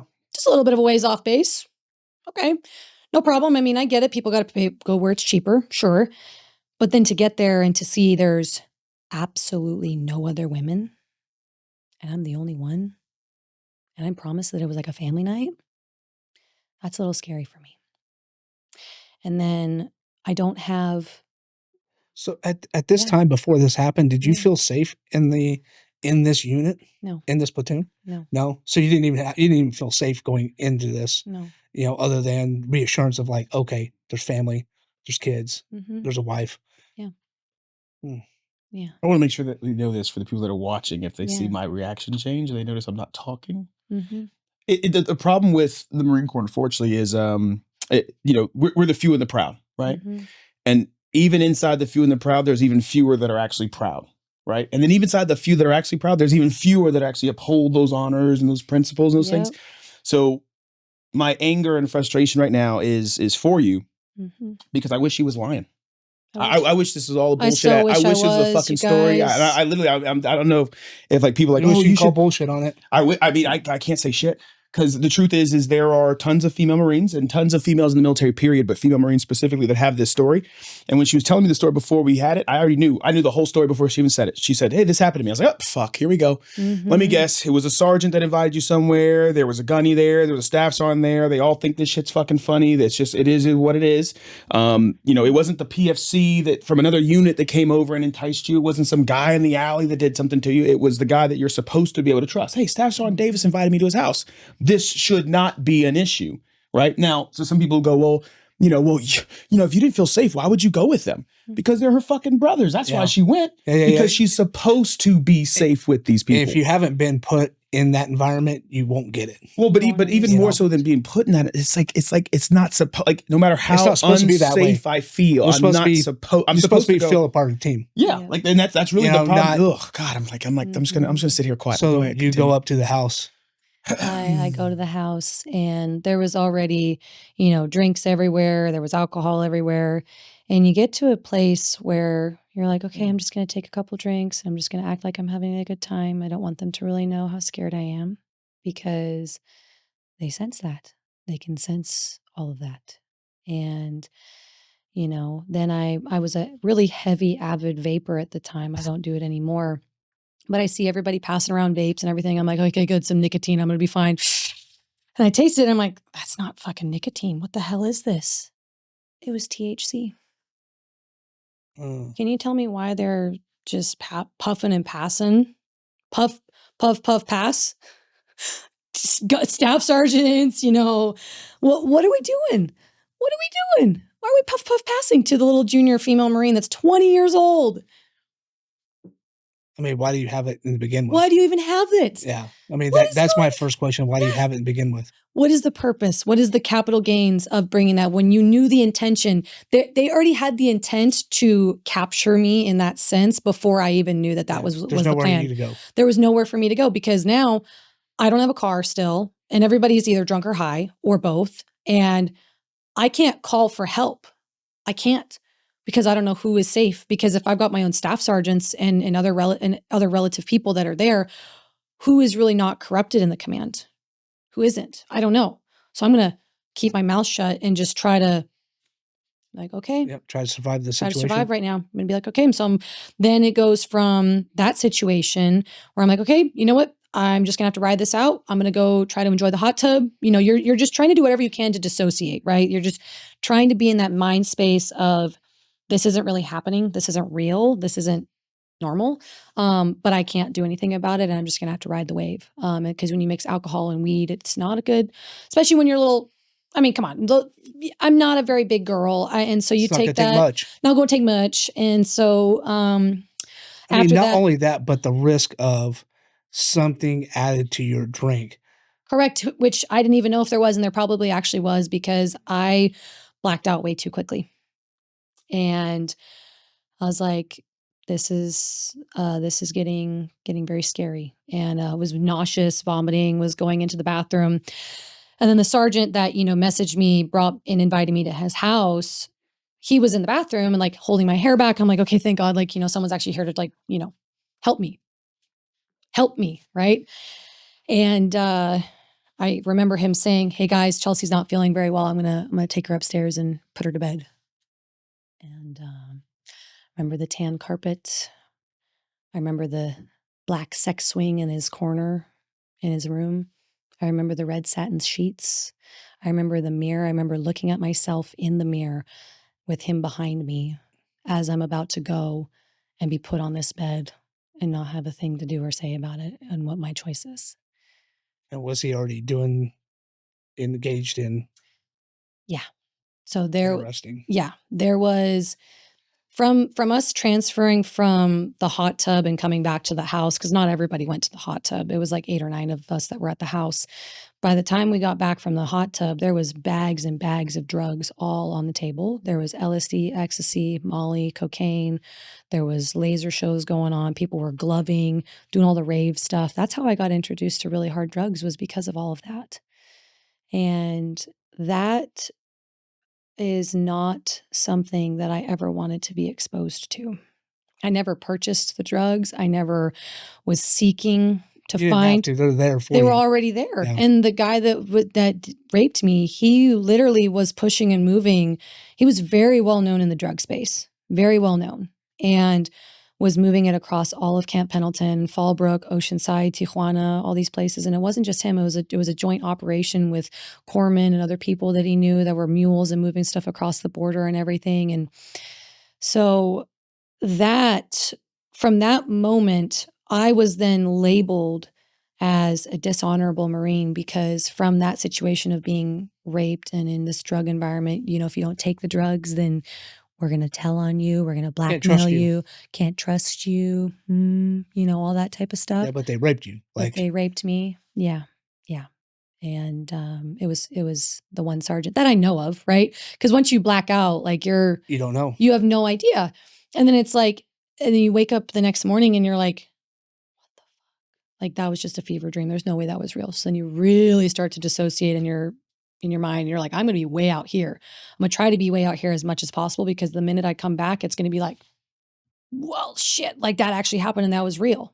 And so I was so good at compartmentalization from childhood traumas and just other situations that thing was shut up in like a Pandora's box, black hole, and was never opened up again for a long time.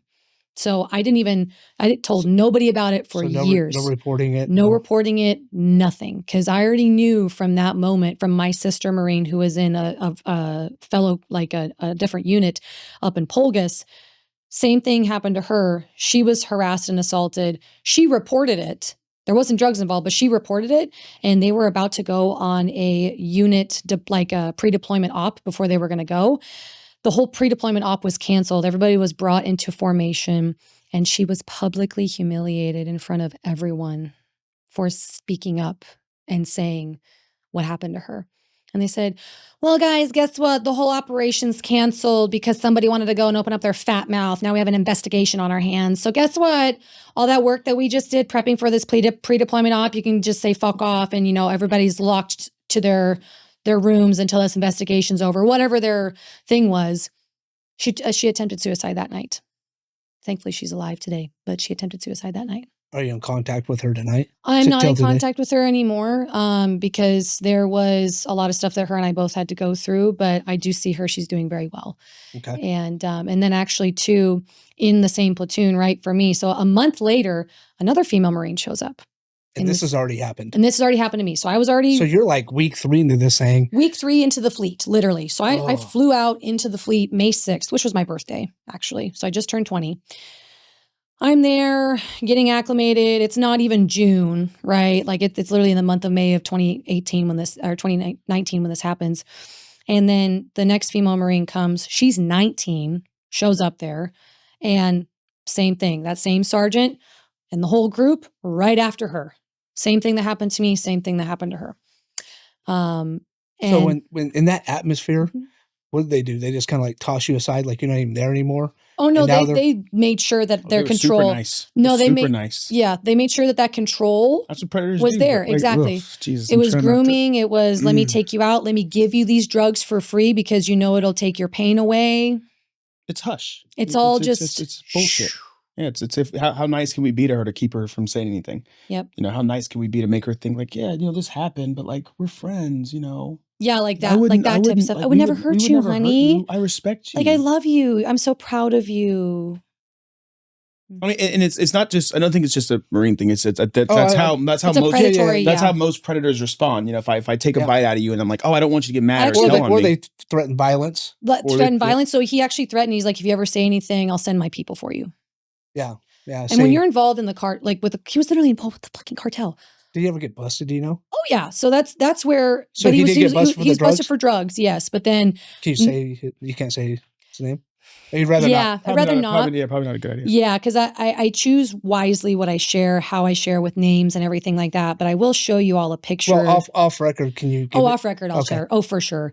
And like I have all the FOIA documents and everything like that from everything else. But there's fair information requests. So it's like basically I was able to go and talk and ask from NCIS and everything because we were publicly arrested for. Who's we? That's where I'm going to tell you. There's a lot of people that were brought into this. So, you get into this space of, and I'm going to show you something really quick before I tell that story for the viewers that are listening. I'm going to pull up a photo on my phone here, and I'm going to show you guys what's going on, because there's a picture of me here getting my gold wings, getting my pins, all this fun stuff. I got promoted to corporal and got my gold wings in the same day. Pretty awesome day. Mm-hmm. You would have thought, right? You would have thought I would have been excited about it, all this other type of stuff. I was excited when I got my gold wings. I would have immediately got nervous. Whenever good things happen like that, it's usually like a big setup for like something that's about to go down really bad. Oh, and like yeah. God's like, hey, listen, I know you're not like really all there, so let me give you a really lot of good things real quick. So when the bad shit hits, you're not going to be like stewed down here. Yeah. Yeah. So I'll let you guys look at these photos. So when the first one I'm going to show, it's me in November 2nd, 2019. I'm getting my stuff. This is so fucking crazy. Yeah. Just the. Oh yeah. So look at the happiness in this photo when I'm like for my gold wings, and then scroll to the other photo and you'll see how much despair and pain I have in my face when the sergeant. Can you tap on the picture and make it bigger? Well, we wouldn't want to like it, photo. You can like it. It's okay. It's on my phone. It's fine. There you go. Okay. So there's joy in that face because I'm excited I got my gold wings. Then you swipe over to when I'm getting pinned for corporal. The guy that's pinning me is the guy that raped me. Oh. Do you see my face of how much pain I have? Mm-hmm. Yep. Do you see that sadness? Yeah. That's not something that I wanted. He wanted to pin me. Well, yeah, just keep you quiet. Yep. No, that was just that was just exert dominance. Yep. Oh, really? Oh, yeah. Oh, yeah. Yeah, that's wait, hold on. See, man, you can obviously tell I'm not a fucking predator. Oh, yeah. I don't know the fucking playbook. I'm kind of questioning you, though. I'm just joking. No. So here's the thing. Good men understand bad men. Yeah. And that's how I can spot bad men. That's why. So this whole story, the reason why this story bothers me is because I've seen this story play out in reality. Yeah. In reality, I have seen where we have a young female PFC who just gets to the fucking thank God, my first unit was all male. Thank the fucking gods. Yeah. I have actually told people I do not like working with female Marines, not because of female Marines, but because of male Marines. Yeah. And how when I tell you to do something, I'm dead serious. I have embarrassed. I can acknowledge I have embarrassed a female Marine. I have embarrassed a male Marine. I had a male Marine. I was telling him to do something. And because she walked in the room, now instead of doing what I told him to do, he wants to puff his chest out. We don't got to talk to him like that. You can say it with some respect. I'm like, what the fuck? Who is he talking? And I look over and I see, oh, you puffing your chest. I say, hey, Marine, get over here. So she walks over. I say, hey, you want to fuck him? Absolutely fucking not. I want to fuck him up for being. She said, no, I don't want him. I said, you don't want to date him? You don't want to have his kids? She said, no, I don't want him. I said, good, please go away. See, so all this puffing chest, you better get your ass fucked up. Because all this chest puffing that you're doing, she don't even want your ass anyway. Yep. The problem is, notice I'm excluding her. We don't know how to behave when a vagina walk in a room. All of a sudden, it's testosterone. All of a sudden, like, oh, I think she want, like, it's fucking, it's disgusting, and it's like, and it's not even the fucking PFC. It's the staff. It's the gunny. It's the officers. Yes. It's everyone that just sees. And I'm gonna call it what it is. I see Bambi. Yeah. I've been in the Marine Corps 13 years at this point. When I see a little PFC, a little 19-year-old, oh man. You're like, what I could do to her? Fresh meat. That's fresh meat. She hasn't been tempted. She hasn't been never controlled. Manipulated. She hasn't been ran through the barracks She's yet. so innocent. I'm gonna be the first. And it's a game. It's a fucking game. And that's crazy. And when you sit back and you watch, and I've told non-military females here, I've told other realtors, I've told other people I work with, I can spot a predator just based off the fact that I just see how you move.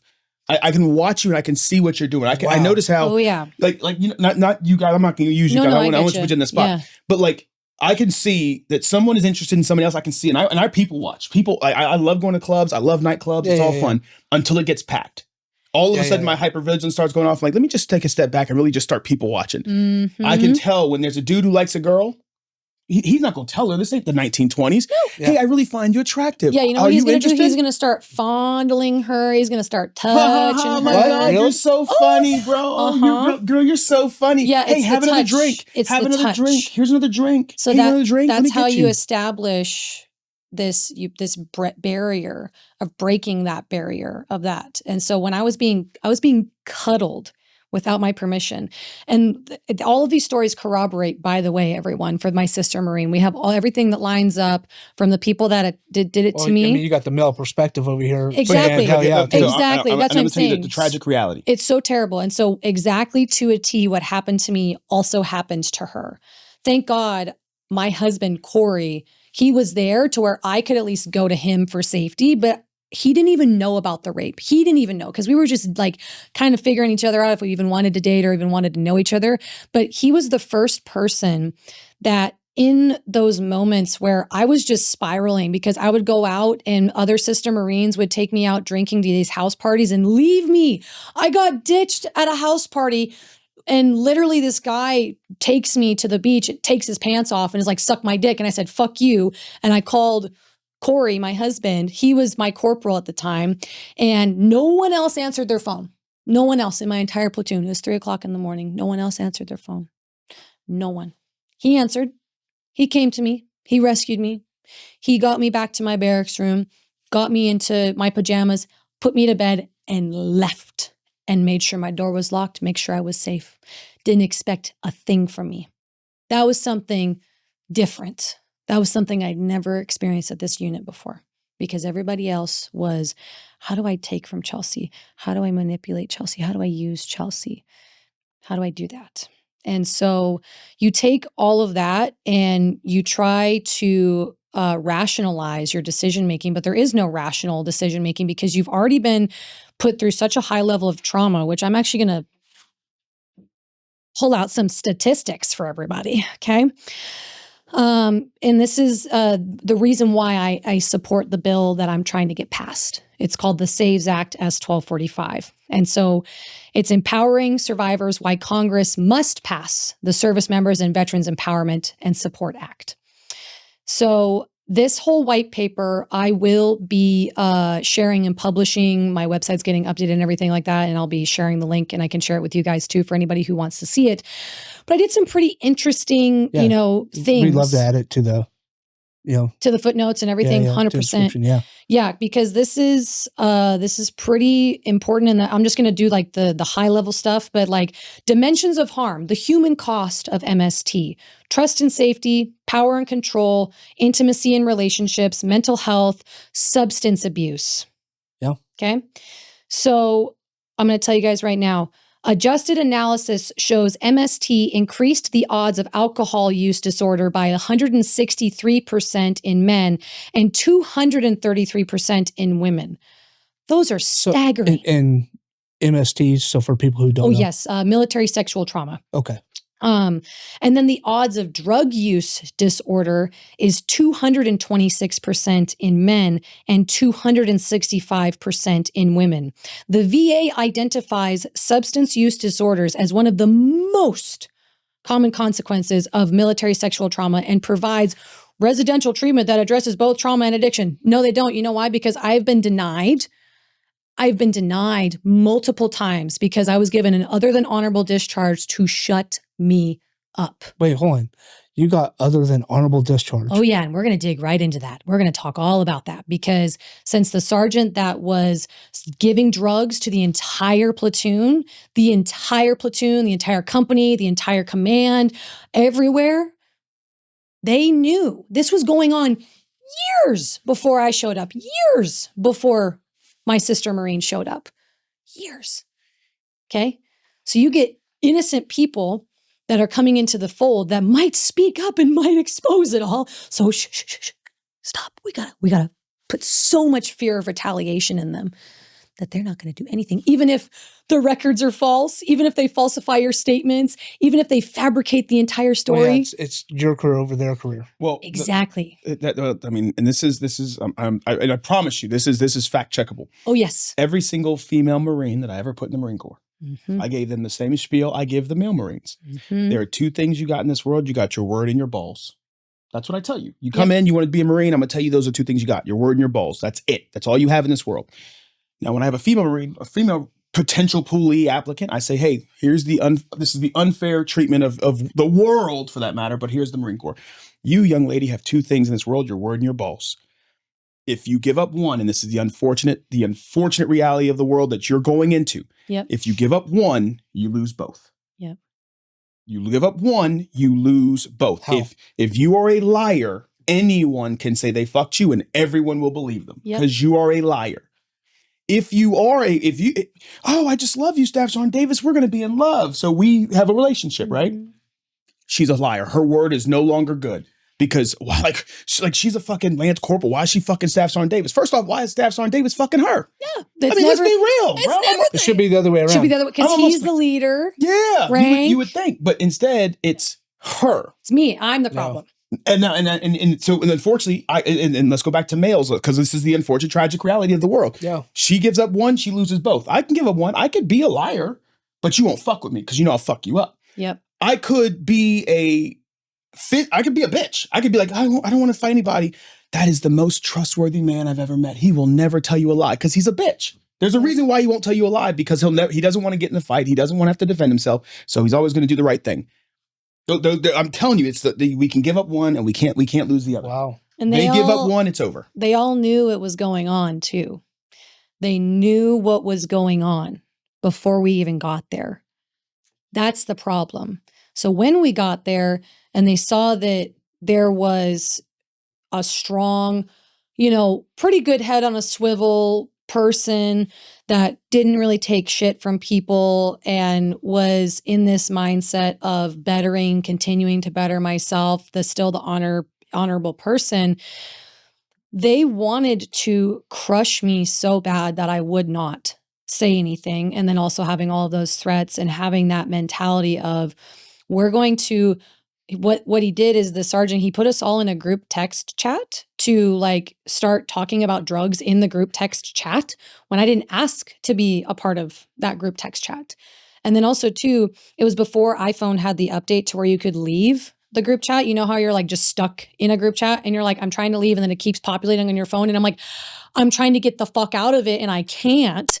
And then, you're like, well, fuck, I might as well just play along with it because then they're going to get something suspicious and they're going to say something or blah, blah, blah. I'm in so much fear, all those things.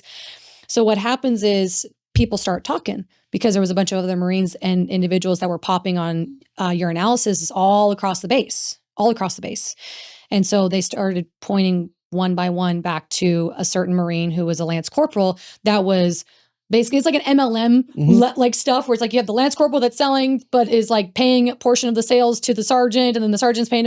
So it's it's a whole MLM marketing scheme for drug contraband sales that is going on within our command. Yeah. And it's he buys it for X. Yeah. You're going to sell it for X. Yep. I'm going to sell it to you for X. Yep. And you're going to sell it for X. Exactly. Everybody's getting a cut of the pie. 100%. So that's so wild that.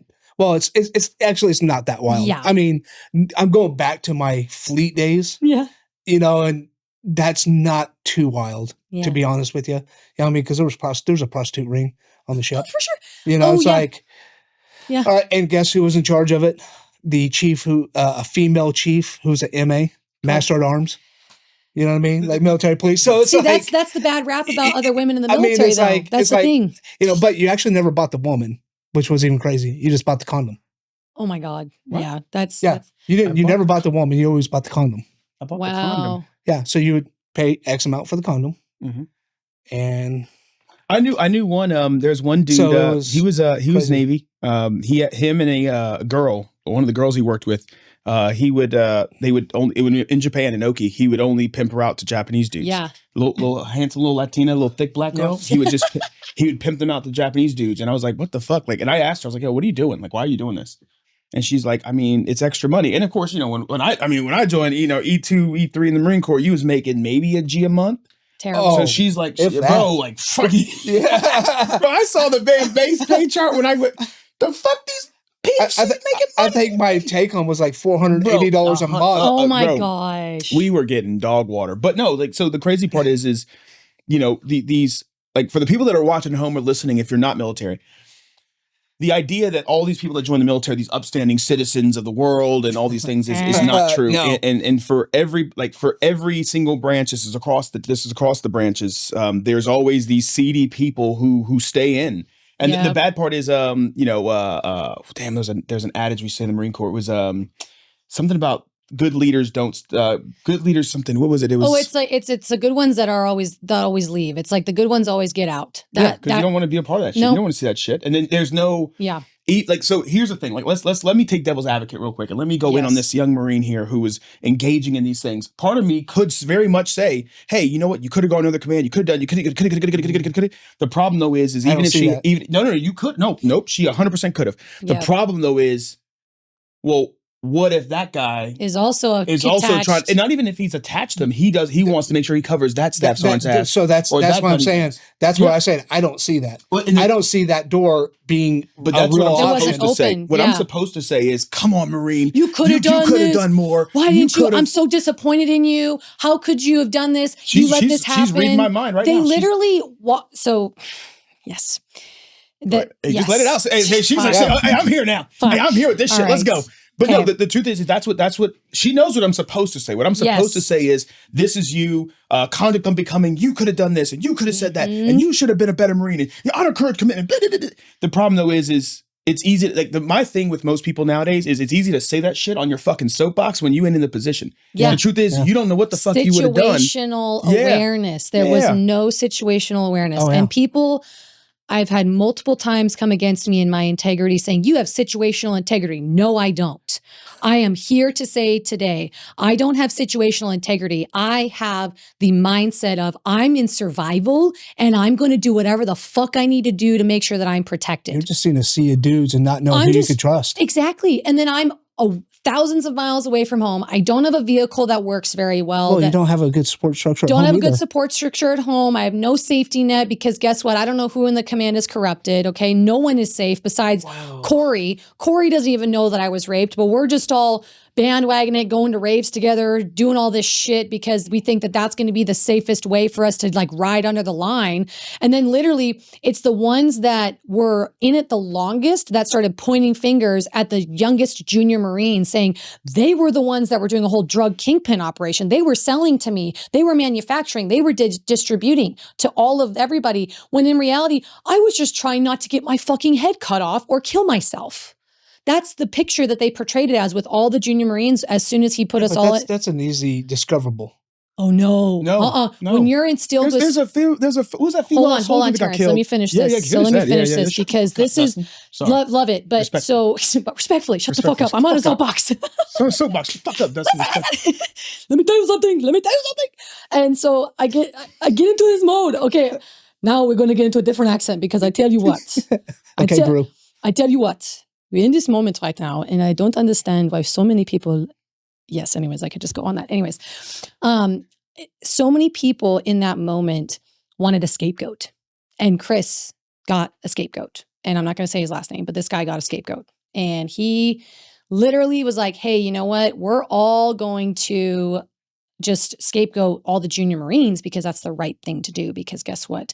That's the easiest thing to do because they can just get poof, threatened with a court martial, threatened with all this stuff. Like, they're going to shut up. They're not going to say a damn thing because they don't know the USMC code or anything like that. They're not JAGs. UCMJ, thank you. All this shit. See, I don't even care. Like, I try to be like, fuck it, like all that. And so you get junior Marines who are just fresh to the fleet. They don't know nothing about any of that. So of course they're going to say, yeah, I'm going to accept a court martial and do all this stuff and shut up.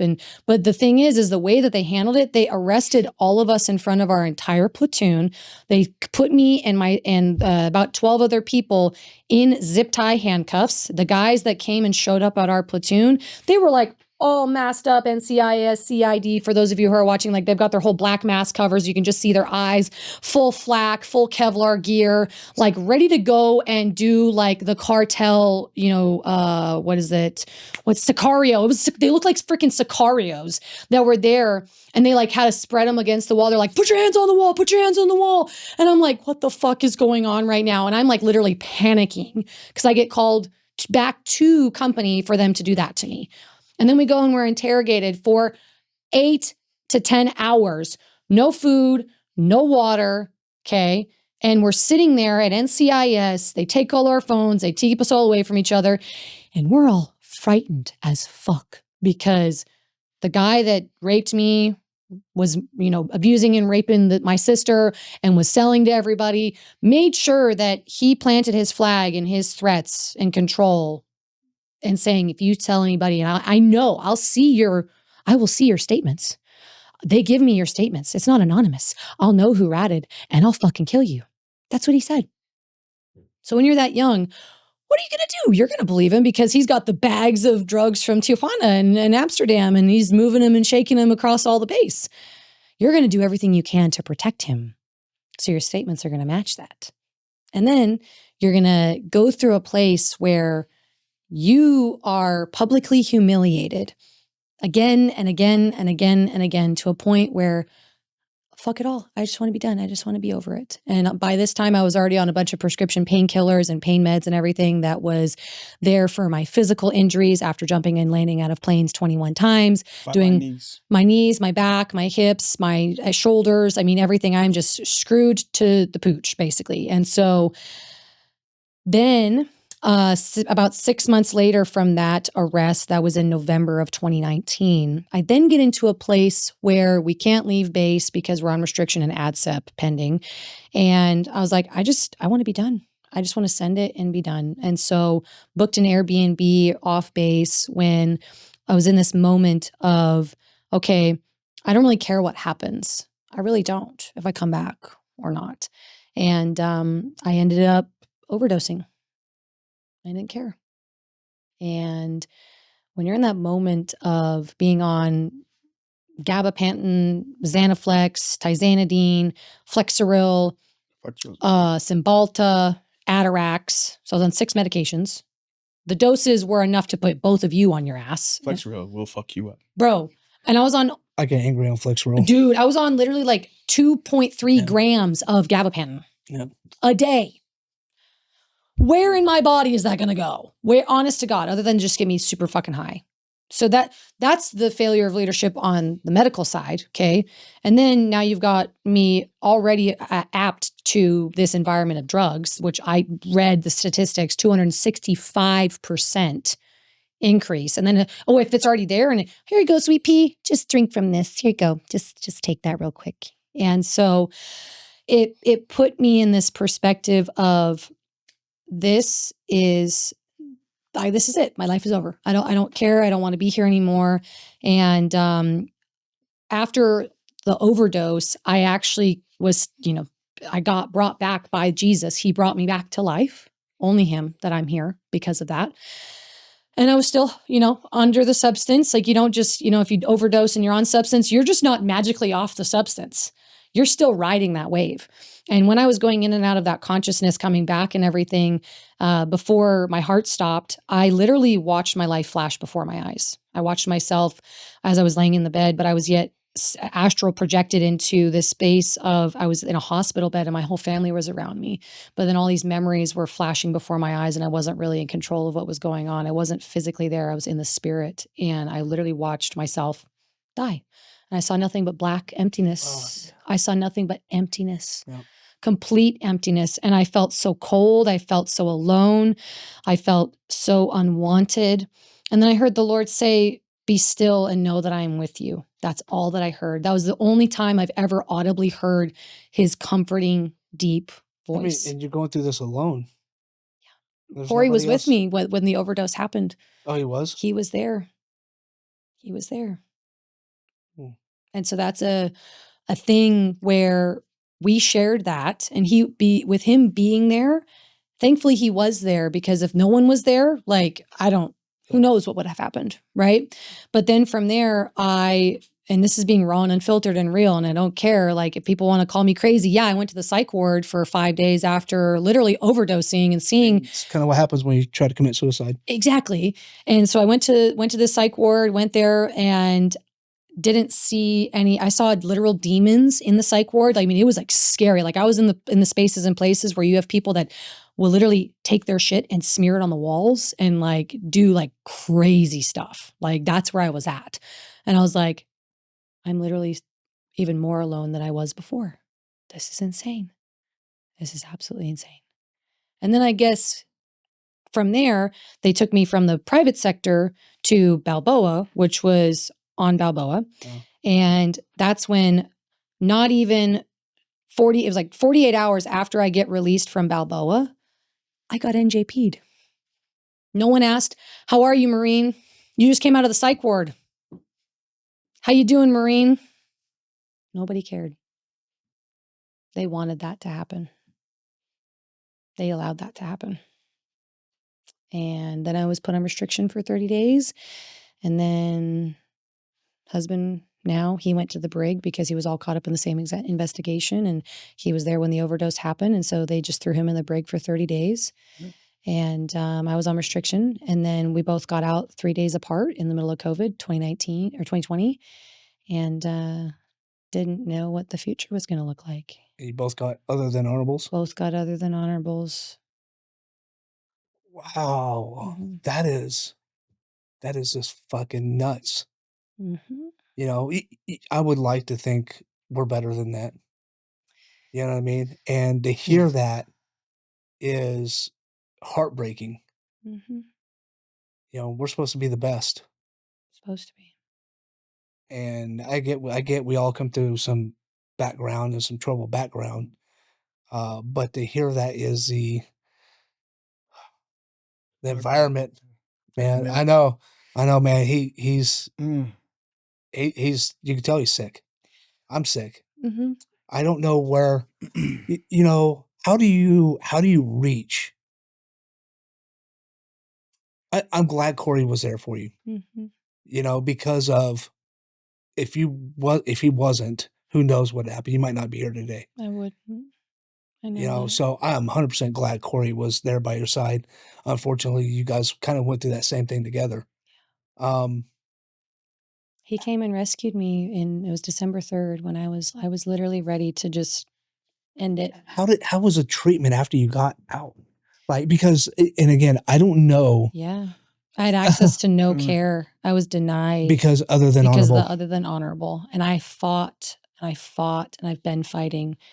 And that's where our system is broken. Yeah. And I'm not the only one that it's broken for. It happened to you. Happened to the female. My other female. My sister that was right there with me in my platoon. My other sister that was there in the two sisters actually we all went to boot camp together. Do you think this happens to every single female? Absolutely, I 100% believe that. In some way, shape, or form, whether they are actually fully raped or it's just harassment. Either way, anything that involves sexual control, whether verbal or physical, is wrong. This isn't isolated. No, isolated to the Marines. This is. It's every I saw it. I saw it in the Navy. Mm-hmm.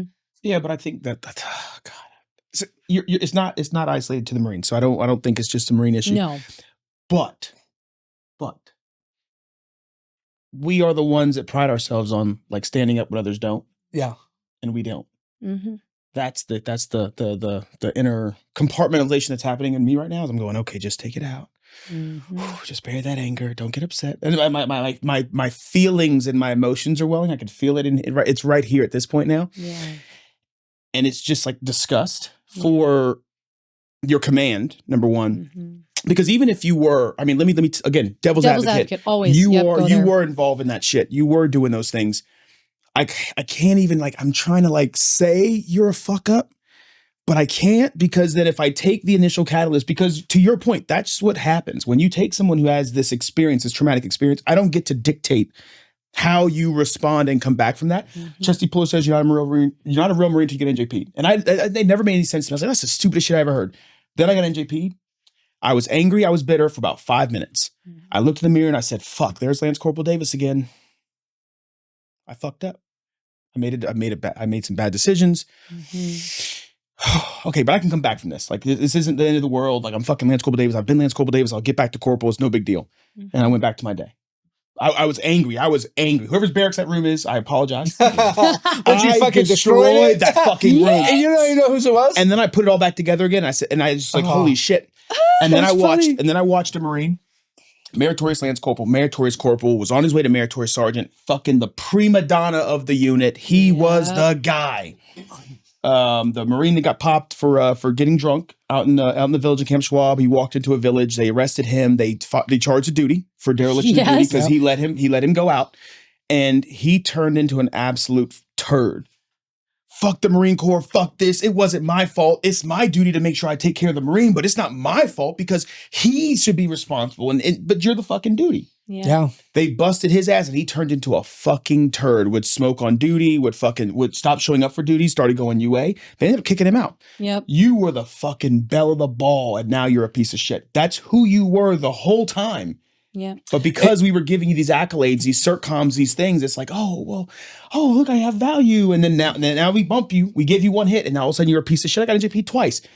I still kept showing up, leading to the front. Yeah. So the problem for me is, as I'm listening to your story, and I'm trying to take it personally, but I am trying to take it personally. Yeah. I'm not gonna lie to you. I want people to take it personally. You know why? Because it's your sister, it's your mom, it's your niece, and that's it's the your fucking point. That's the It's your point. fucking daughter. It's your daughter. You know what I hear? Because my daughter is wanting to go into the military. No. And as an officer, I told her you are I don't know if it's different. It's not. We're not officers. We don't have that mirror in there, but I can imagine, that same animal is still there, and it could be even there too. But she'll have you. So the problem is, and here's what the fucking people do, and this is why I'm trying to I'm gonna shut the fuck up after this. I'm gonna keep it in myself. I'm gonna keep it in. The problem is, I picked her. I'm the predator. I didn't pick I picked her specifically because I knew her fucking story. She had no family. She had nobody she could turn to. She didn't have a support system. She had no daddy issues. Yep. She got mommy issues. She has no one. She's not married to him at the time, so he's the fuck out. Your fiance probably wasn't even a Marine. He just left, so that I know as a predator, she's got no one. She's the perfect fucking victim because she has no support. I promise you, let my daughter call me. I'll be in fucking goddamn South Carolina. Hey, Dad, I'm in Pendleton. Some Marine has me at his house. It's a fucking sergeant. I'm sending you an Uber. Go the fuck home. I'll be there tomorrow. And I will fly I will fucking go. I will be there. 100%. But she didn't have that. Yeah. 100%. And the people that should have protected her and should have had her back didn't. And that's the part that's making me angry. Yeah. Yeah. And that's why now that totally has shaped my perspective on how I do business, how I lead people, how I lead teams. Well, what you've been shaped in the past, or what's done to you in the past, has shaped you who you are today. Exactly. And how going through that and going through, you've obviously gotten help. Yes, but it wasn't through the VA. Well, of course not. Nope. Of course not. You were denied, and it seems like today you still can't get help. I still can't get help. That is so wild. We gotta. I don't know what we could do to help that. I know. Well, that's what I'm doing with the SAVES Act, and then I'm working with other veteran service organizations. I'm honestly working with as many as I possibly can to see who's going to get it done faster. Because at this point, it's like I just want all hands on deck. Just be the squeaky wheel. So for me, let's play again devil's advocate. Let's take the disability benefits. None of that shit applies. Yeah. Because this is such a regular story, of all the things that she should have access to, it's post-service therapy. I don't give a fuck if you're dishonorably discharged, if you're fucking unhonorable. I agree. The trauma that happens from military service is trauma that happens from military service, no matter how we skin the cat. You can't get a disability rating. She can't get a disability rating. She can't go to the VA to get assistance, which means she has to pay for the services she needs to go through the trauma, to deal with the trauma that we, as the military complex, put upon her. Now, that should not be happening. Yeah. Again, don't give her fucking. I didn't say give her $4,000 a month. I didn't ask for that. Let her come here and let her get the help she fucking needs. I just want to get seen. I just want to get access because I should have everything from the top of my head down to my feet. I have service connections, and it should be 100% without the MST. Yeah. And now with the military sexual trauma, I've gone through all of the proper therapy with.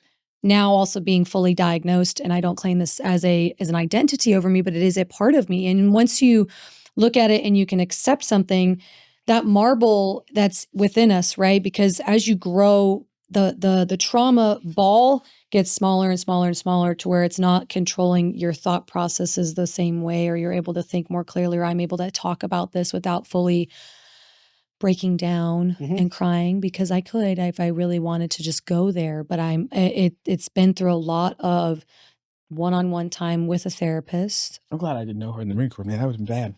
I would have fucked some people up. I ain't gonna lie. I used to fight people all the time. I would have fought a bunch of people. I'm trying to like tame the beast as I'm reliving my moments, and then I was like, I would have fucked you up. Well, now I feel like I have brothers and sisters outside that will actually take care of me and defend me. And that's also too where I really want to talk about how it's shaped me in my life and business as well, because I've witnessed the same characteristics of the Marine Corps as I have in business. And I've watched men or boys, we're going to use the term boys because a real man would not do the things of the what I'm going to say, right? And so you take people and individuals who see like that bright shining light, right? All I've wanted to be is a bright shining light for Jesus and bring the light of this world, you know, into the world. And so being a little, you know, childlike faith, having fun, being energetic, being just contagious with love and joy, that's threatening to some people because then you're outshining them. Well, the problem is you're favored by God. I'm favored by God. Which means you're favored by the devil. Exactly. And so you put me in these situations where they're like, man, Chelsey, I just feel like that stuff follows you. I'm like, no, I'm playing cleanup. There's a lot of light that's coming in. That's why it's Spotlight Strategies. That's why it's a lighthouse. I love it. Literally, lighthouse has been in my dogma, in my mentality, my identity, and warrior ethos for myself ever since I could remember. And everybody has their own warrior ethos, right? But mine is educate, equip, and empower. That's mine. Because as a leader, I'm a warrior, right? And as a leader, I must educate people on what's out there. I must equip people with what they need to be able to go forth and conquer and do great things the right way. And then I'm going to empower them to go do those things. But none of that can be done unless built on a firm foundation of safety, trust, integrity, and accountability. And because integrity has been such a big thing that's been attacked against me so many years, I'm like, no matter what, I will be founded in integrity. I will not be founded in deception. I will not be founded in falsehood. And I will not be founded in this space of manipulation, fear, control, fear of retaliation, or any of those things. And I experienced that in a lot of the workplaces. So when I got out, you take this fragile, and I can say that. I was a fragile little girl that was already broken. I just turned 21. And you're still a child. That's still a child, bro. Jesus, fuck. You're still Literally. 25, 26 years old. Like you. I'm like, I don't even, what the fuck? Like, I'm a lot of people's daughters, right? That's what I'm saying. I'm a lot of people's daughters. Mm-hmm. And I know y'all see that. And so that's where, and everybody that's listening too, if you got a kid that's, college age, 20, 22, take that child and then put them in the same situation and say, oh my God, like how the fuck would I respond? Would I believe my child? I hope so, because my mom didn't believe me. They thought, I'm the drug addict. Chelsey's the drug addict. Chelsea's the drug addict. That's what she is. That's who she is. She's not someone who, she's somebody that wanted that. She was asking for it. She was seeking it. Same thing in society, out being on the other side, working for people before I started my business. Same mentality, predator mentality. They saw Chelsey and they were like, oh my gosh, I got to control her. I got to I got to clip her wings for her because she can't soar too high. Because if she soars too high, then she'll like cover me and overshroud me and my capabilities, and she'll look better than me. That's weak fucking men. Yeah. That's fucking weak. All the time, right? But that's the norm. That's the norm. Fucking problem. That's weak the norm. Men. That's the norm. Weak men are the fucking norm. They are the norm. And that's also why I stand here today as a woman of God and I say, men, wake up. Wake up. The time is now. Esther, why did it take a woman, right? People think that women are weak. Women are not weak. We are some of the most strongest creatures that have ever been crafted and created on this earth. We bring birth and life to this earth. Yeah, men do it too. Okay, cool. But your fucking sperm, you ain't growing something inside of you and you're going to push that thing out of you. All right. That's all I'm going to say. And so when you have people that are on this fucking high horse. I'm making a joke and I'm trying to let it stay serious. Do it. No, I was going to say, technically it's 2025 and men can give birth now. Oh my gosh, yes. So watch yourself. Pregnant people. Oh my God. She said men can't give birth. And I was like, I know some scientists that say otherwise. You're like, just on this fact, yes. Has a man ever given birth? Yes. Stop. Yes. A woman that transitioned to becoming a man but maintained her uterus gave birth. And that means that by definition, a man gave birth to a child. But she was always a woman. A woman, she was always a woman. Okay. Yeah, be careful. You can get his cancer. Wait, hold on. She transitioned to a man. Did she give birth out of a penis? I'm going to get cancer. No, she gave penis out of her vagina. Her vagina. But did they close that up? No, they didn't. And it was like, boop. I don't fucking know. No. They could have. They could have given her the penis. They just had to. No, because how'd they get pregnant? I'm just asking questions, bro. Literally, because there's science. We're doing a new episode on this. We're doing a whole I know, episode. a whole deep seek on that. Idiot science, right? How do they? How do you? Because I was born through in vitro with the tube and everything. They could dock. That's how they do that. I heard they dock. So the new penis opens up to accept the other penis. It's called docking. Anyways. Okay, sorry. Yeah, yes, anyways, let's go back talking about. I'm like, I'm gonna start chopping dicks off. What the fuck? All right, like, hands up. Knife hand. All right. I'm fucking walk out like this. Well, no, and honestly, I am glad this is taking a different turn because I'm not gonna lie to you. I was definitely going to the dark space. But that's okay because yeah. And that's the thing. Most people, they would be like, Chelsey, like, why would you ever associate yourself with veterans, with other Marines, with talking of the doxology of a human being's, anatomy? That's a valid question. Right? People ask me that all the time. I'm like, you guys, because I know that I am not going to inherently place that on every single person, because then that's the communistic mindset of literally, okay, because you're related to the cause. Are you going to say black?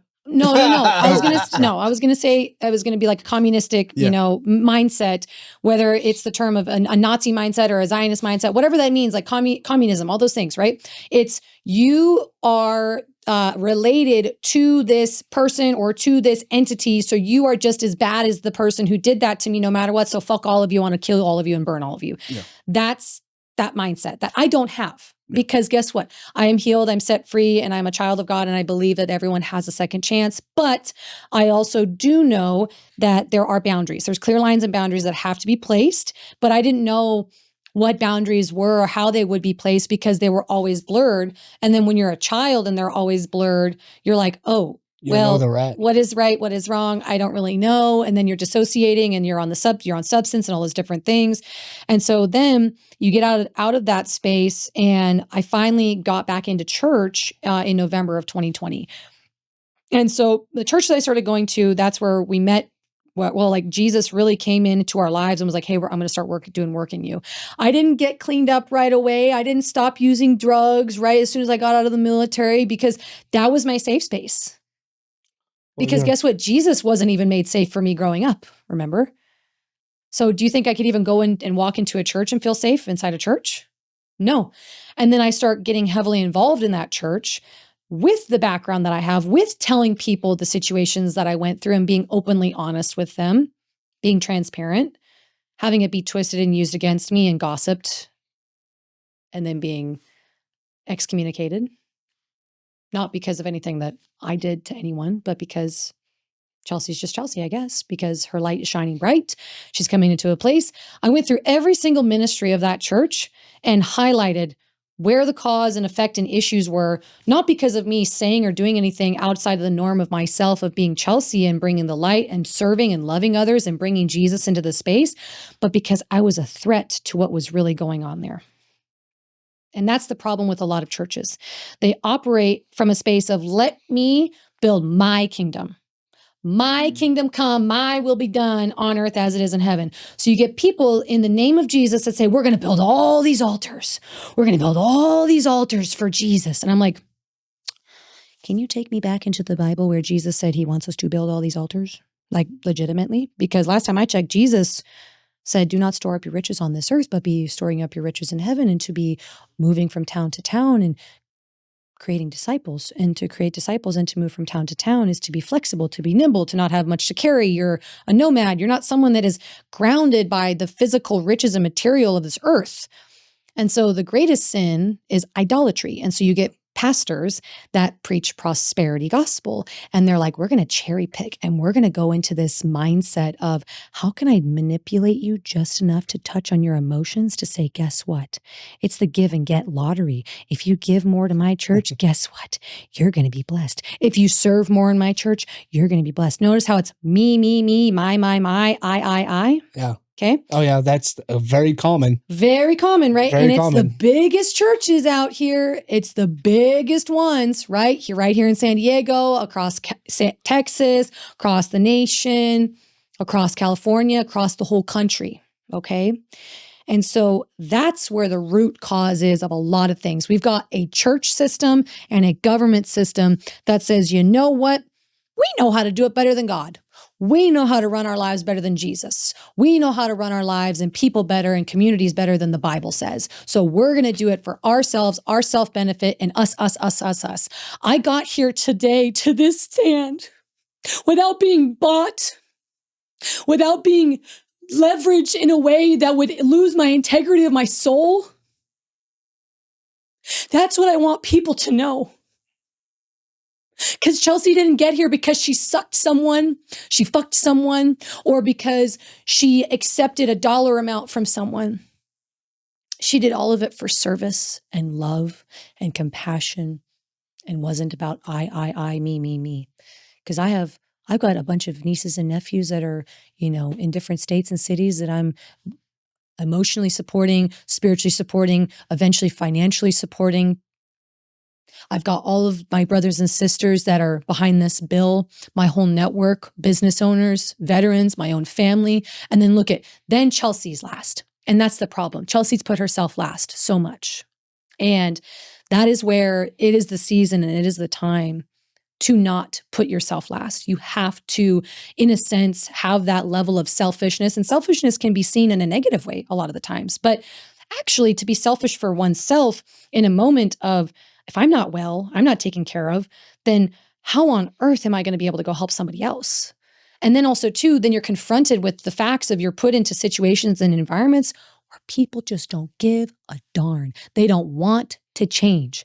You can literally give them the keys to the castle, give them the whole roadmap, give them the whole 5-course meal, and they will still say shit.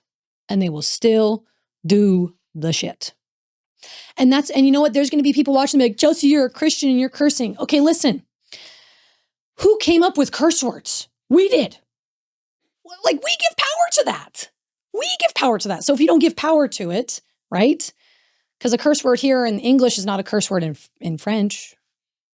Language, your tongue, all these different things, right? It's very interesting about how we have these dogmas and of what we're supposed to believe and who tells us how to believe and what we should believe, right?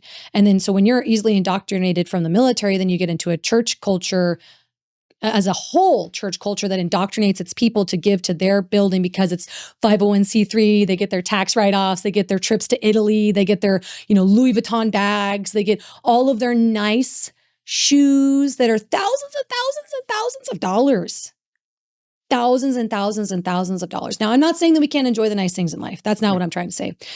I'm also just trying to say, how can you say to a congregation that, oh, you're just not faithful enough. You're just not giving enough. You're putting a condition on Jesus's love. Last time I checked, there was no conditions. And that was had to go there, because if we don't speak up about this and we don't speak voice of what's really going on in our world right now, this is a battle of the spirit, not of the flesh. No. So everybody that's out there listening and watching, you have to pray. You must know that what is coming, it's not something that you're going to see physically. It's going to happen spiritually first, and you better be strapped. Oh, it's here. It's here. And it's been here. And it's strong. It's very strong. And that's why, to get to this very moment of this podcast even was a struggle bus. Emotionally, psychologically, physically, financially, all of those things for myself and in my business. Wow. I didn't know fully your story because we didn't really go into it, before coming on here. Yeah. I knew a little bit of it, but that I'm glad you're here. Me too. I believe God did put you here. Thank you for telling your story. Thank you. And I'm sorry that what you went through. I'm not sorry that you went through it. I'm sorry nobody had your back. That's no one the part. supported you. Because totally. you wouldn't be where you're at now. And the unfortunate you should part never is, been in that situation to begin with. Yeah. And I think it says a light on. I am trying to. Never mind. Keep going. No, go. No, go ahead. No, in a second. Just go on. So you have to compartmentalize that thing. It keeps bubbling, and I feel it bubbling. I call it the rage bubble, right? It's a tar pit. I'm between deep sadness and anger. Oh, I just go straight to anger. I don't have a zero. I don't have zero. Because it's like I'm sad that, because like you said, I see my daughter I see not my daughter. I see my daughters. Yeah. And now my daughter talking about what I'm like, fuck. I'm like, how about I derail her from going into the military? Well, we don't. Yeah, you know, As a woman, but as a father, yeah, as a father, for sure, hearing a story, yeah, validating it, yes, 100%. by somebody who's been it, seen it. Mm-hmm. You know what I mean? Now it's just like, as a father, I've got to do everything I can do to protect. I don't want her going to the military anyway. I did it so she didn't have to. But is from the women experience, as a man, speaking of women's experience, this story happens everywhere. Whether she joined the military, she went to college, she's talking about business right now, and I've seen it where I have seen. So it doesn't matter what realm she's in. It doesn't matter. They are, and what really we need to talk to. Your daughter should go to the military. She absolutely. Like, I'm not saying she absolutely should, but she go to the Air Force. Is she should. I got a story about the Air Force, and the exact same thing. The problem is, at the end of the day, women should not be forced to try to live different lives or not pursue their passions because, there's bad men there. So, okay, so go to college. Oh, wait, hold on, there's bad men there. Oh, don't go there. Go get a career. What I tell her is like, all right, why do you want to go?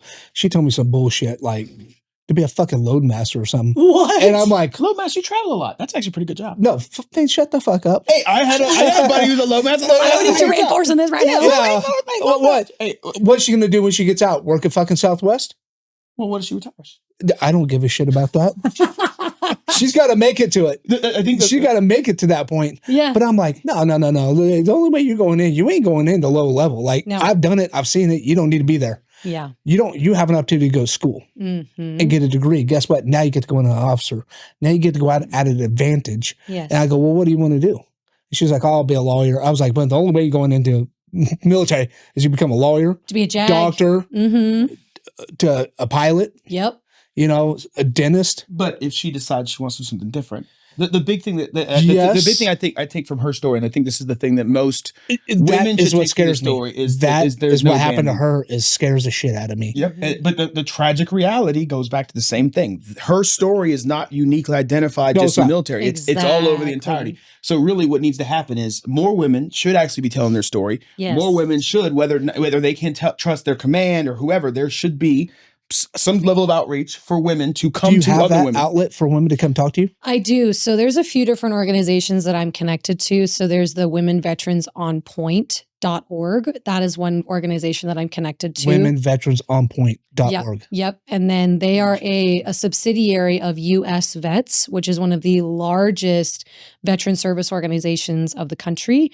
And it wasn't until this year that I got connected to them because I didn't know about them. I didn't even know that it was an organ. I didn't even know about US Vets? I knew about US Vets. I knew about the women. I usually don't look. This is the problem. So what they'll do is they don't tell you about all of these resources, and they think that because you go through TAPS and you get your resume, you're good to go, Marine. Fuck off. And then you're like, okay. So I had to go through the process of having no support from the military, no support from family, no support from anything. Well, you get kicked out.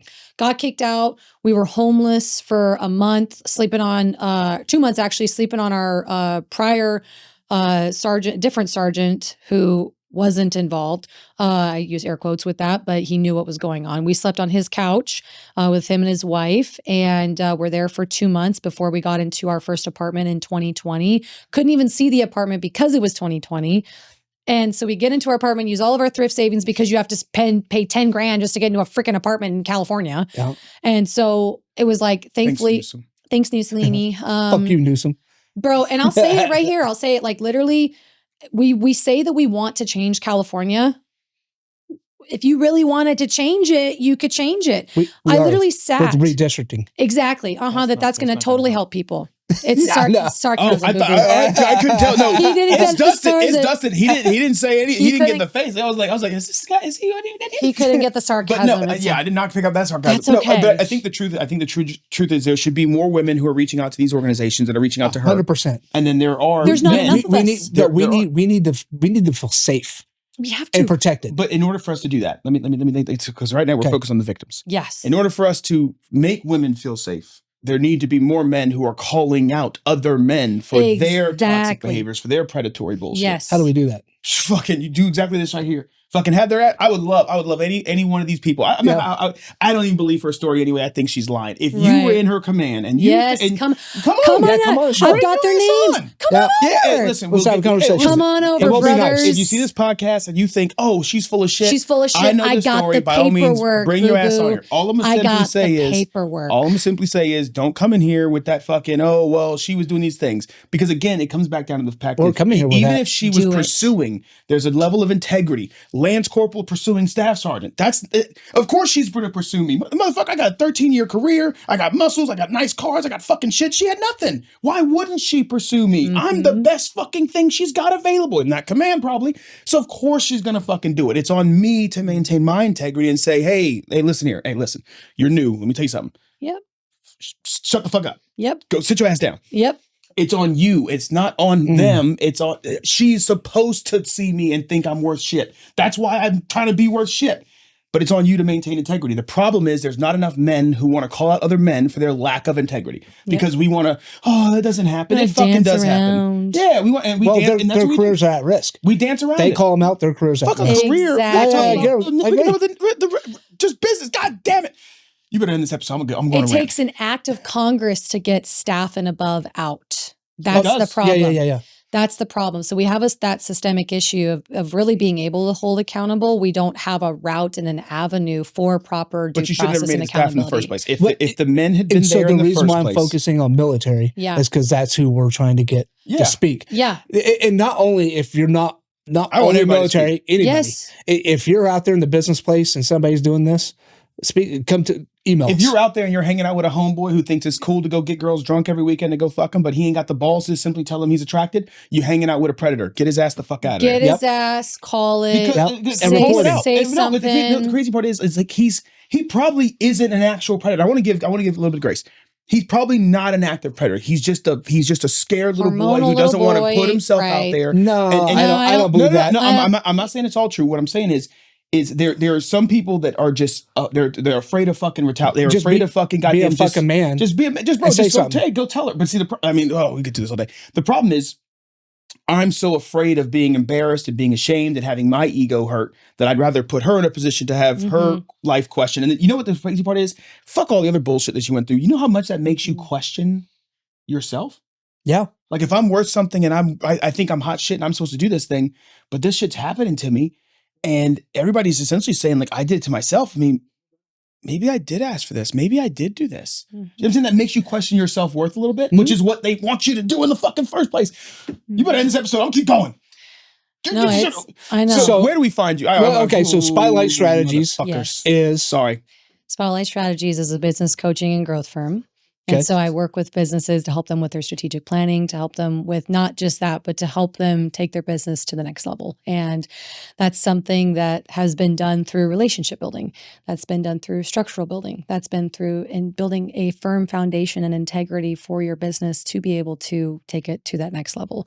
And that's the only reason why I've been able to see growth for myself. So that's why I do that and teach that to other people. And I have my business coach and partner that I do that with, which is Ish Ramos. And so and from that, being able to share people's stories and being able to elevate their voices through my Unhinged Success podcast, which I had my first season. I did that. It was a little bit about, story about Chelsey, right? So everything we talked about today is also on my podcast, but not in this depth, not in this conversational side. It was more of just me talking, right? So now you guys are hearing the dialogue, you're watching it play out in real time. And then through everything that Spotlight Strategies has been doing, I have worked with so many service organizations that are with veterans to help them get jobs, to help connect them to benefits, to connect with the commands, to say, how do we take what your services are and what you're doing and help make a stronger warfighting force for our men and women who are in right now, and then for the families that are getting out, because we're behind on a lot of things, not just structurally and integrity of character and all these other things, but also understanding of technology and being able to help people in that sense also. And so Spotlight Strategies is something in a movement. It's not just Chelsey. It's a whole movement of shining a light and bringing voice to the voiceless. It's being a warrior in business being able to protect business owners from other predators. Because what does a predator in business look like? It looks like somebody that wants to come in and overpromise and say, I can do all of these things for you. And then they charge you out the wazoo, and then you don't get a return on your investment. And then they actually are a snake and they suck from you. And then always the people that come out and they say, I want things to be mutually beneficial for me and you. But then you look at their entire culture climate of their team. And if their team, there's no mutual benefit happening for their team, do you think they're going to really give you mutual benefit when you go into bed in business with them? Absolutely not. Those are the people that you want to stay away from. So if you look at the internal culture of a team, always assess that before you go into business with somebody. I'm going to say that outright. And how they do that. So that's where you start Give that little nugget. You start with forming a relationship. You start finding people on LinkedIn. You start talking to people. You start going out and networking, and you start getting a full scope and picture and understanding. And sometimes you don't know why you're saying yes to something, but you go and do it, and you're like, okay, Lord, I'm put into this life and space and time for a reason. I got to go talk to this person, and I need to go out and do this, even when I haven't wanted to go do it, or even when I haven't wanted to have somebody as a client. I went in there not for me, but I went in there for someone else. And just recently went into an organization and was there and watched what happened when fear of retaliation tactics were being used against me, manipulation, the verbal abuse of saying you're nothing without me. That sounds a little bit like what just happened to me in the red flag, ding, ding, ding, ding, ding. Ooh, we don't play games. We don't play those games. You want to come at me sideways, boo-boo? That's okay. I don't need you. I don't need you. You need me. And that's the mentality that I've always had, because then it gets me into a space where I'm not trying to take from somebody. I'm genuinely trying to say, how can I serve you? If something comes of it, golden. If not, forget about it. I don't give a crap. Yeah. Like, do you think I asked, like, right when we did our commercial, right? Didn't ask for payment. We're like, let's go have some fun. Let's go do this. Bartered in coffee, right? Time and coffee, right? Yep. That's great. I'm still mad you didn't invite me to that video. You were in the other one I couldn't release.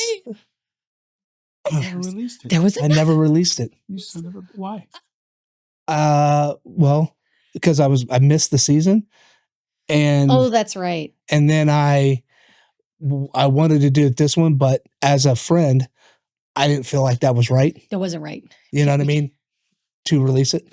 Why? It wouldn't fit the mood. Yeah. No, that's sounding bullshit. No, you just lied to her just now. Yeah, but I mean, it's more of a... As a friend. As a friend. To who? You. Oh, because Danny was in it? Uh-huh. I don't give a fuck about that. Post that video. Yeah. This business. Yeah, the other one. This business. Yeah, I know, but I was like, you know what? I was like, I didn't feel I'm not right. gonna post this really good video. It was good. Then fucking post it. It was good. Who gives a fuck? Anyway. I never even asked you permission, asked you even how you thought. I was just like, you know what? I'm going to be a good friend. Let me tell you, compartmentalization, bitch, I don't give a fuck. Bro, post that video, make that money. All right, cool. But things I want to give to people the takeaway of how I've gotten to where I'm at, right? Because a lot of people will look at and they'll be like, Chelsey, how the hell did you crawl out of all of that? Because every single one of those moments that I shared with you could have easily just been like, shattered your life. Done. First of all, it was staying true to my faith no matter what, even if it was the most scary, shakeable time. Like, I didn't know where money was going to come from. I didn't know where my housing was going to be. Multiple times I had people bless and give us a full month's worth of expenses, paying for my car, paying for our rent, paying for our groceries. My husband was gifted a car for free. And also to clients being given to me at the right moment, at the right time. And also to some people and clients that maybe didn't make sense, where I had to, there's a song called, what is it? Maybe It's Okay That I'm Not Okay. And there's also another one that says Come What May. That's another song. And it says, sometimes the heartbreak is what I needed. That was the gift I needed. And sometimes the heartbreak is a gift that we're able to have our eyes opened, have a new perspective. And so it was through the heartbreaks and it was through the really difficult, fearful, tactical moments of all of these things that I was really able to see the right perspective, and then also doing lots of self-reflection, lots of journaling, lots of prayer. There's a good book I just started. It's called Cleaning Up Your Mental Mess by Dr. Caroline Leaf. Really good business books that I like to read include all of Vern Harnish's work. So Vern Harnish with Scaling Up. He is an individual who's the godfather of business and like structural framework of business and being able to tell a business owner, if you want to scale, this is the right way to do it. And I work with Ish Ramos. He's one of my coaches that works with me at Spotlight Strategies. He's a certified scaling up coach. And so we do that together. And then you leverage a certified scaling up coach together with someone who is really well-versed in relationship building and networking and strategic thinking of saying, hey, this person over here, what they do would work really well with this person, and being able to connect those dots. I love the fact that you, one, were badass in high school. Yeah. You were going to be a badass Marine. Yeah. She was, motherfucker. Yes. God Well, damn, bro. God damn. Because of situational things that's happened. You know what I mean? You were on the track to be a badass Marine, you know, and you were thrown into a situation and things happened to you. Well, but you came out to be more of a badass, you know, because of it. And I thank you for that. Thank you. One thing I really want to try to, you know, we had a conversation about where this is going to go. And I can't help but to sit there and say, wow, this is probably happening to somebody today. It is. And transitioning, in your transition, you didn't have a normal transition. You got kicked out. Mm-hmm. What would you tell somebody who is going through the situation that you're in right now? I would say don't lose hope, because that's your biggest spiral when you choose to not see the light at the tunnel. When you can tell yourself there is no light, that's when there's no light. And also, too, knowing from today that you can find me on LinkedIn, Chelsey Gray. That is going to be, then you need someone to talk to about these resources and where to get them and how to find them. I know where they're at, but the person that is there right now that doesn't know where they're at, that's where the communication issue is. And so being able to bridge that gap of communication and reaching out and touching someone, go call someone. And even if you don't know who that looks like or what that looks like, you can say, hey, I don't know who to call, but I'm going to try and start searching. A lot of it comes from self-initiative of like, do I want to fight? And, you know, when you have a survivor mentality, especially after growing up through all those survival things, you just start to say, I'm going to make it to tomorrow. I'm going to make it through to tomorrow. If I can just make it through today, I don't care about next week. I care about today. Thank you, God, for giving me my fresh daily bread. Today, that's all I want you to focus on. What can you keep in what's in your control today? What's not in your control? And if it's not in your control, you need to give that to him, because you're going to have a lot of existential crisis situations that are going to come at you that you're going to put your focus and attention on that you're not going to have any control over. So worry about the controllables, not the uncontrollables. And you are in control of yourself, or at least you might think you are. That's well said. I don't think I can say any better. You probably can. No, Probably not. no, I don't know enough words. That is My true. name is Jeff. My name's Jeff. I love the fact that you are now going after it still. Yeah. You know what I mean? And that not give up mentality, that warrior mentality is running strong. You exude it. Thank you. You know, I'm at a loss for words, but I have a lot to say. I love it. So where can they find you again? Yeah, absolutely. So, excuse me, let me get my water. Gotta hydrate. This is my weapon too. Everyone that can't see, I have my giant 40-ounce Hydro flask that comes everywhere. Dude, this is literally a weapon when it's like full and I walk around with it. Oh, I'm sure. And then when you're hydrating, you have no time for drama because you're just always in the bathroom taking a piss. So that's how you stay away from drama. You're just like, you know what? I'm just going to go do this. So you can find me on LinkedIn, Chelsey Gray, Chelseey, and then Gray, Gray. How people can remember me is Chelsey with a Y, because everybody always thinks it's EA. I'm like, no, it's Chelsey with a Y. And I'm also on Instagram. So I have _spotlight_strategies. And that's my Instagram handle. It's just the same on Facebook. And then on YouTube, actually, you guys can watch this video. It's going to also be on YouTube, the Unhinged Success Podcast YouTube, because that's something I'm just now launching.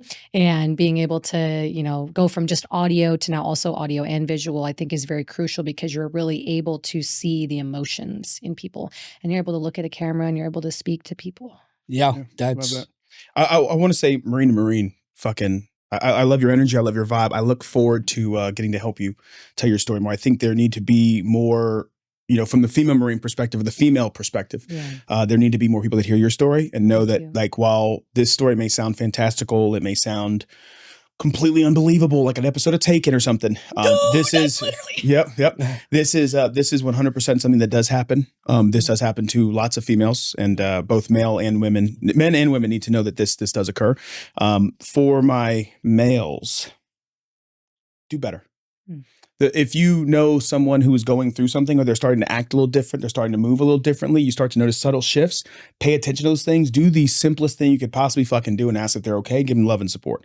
I just want to yell at somebody right now. So I'm going to go fight. I'm going to go punch a bag or something after this. I need to get this out. And guys, say something.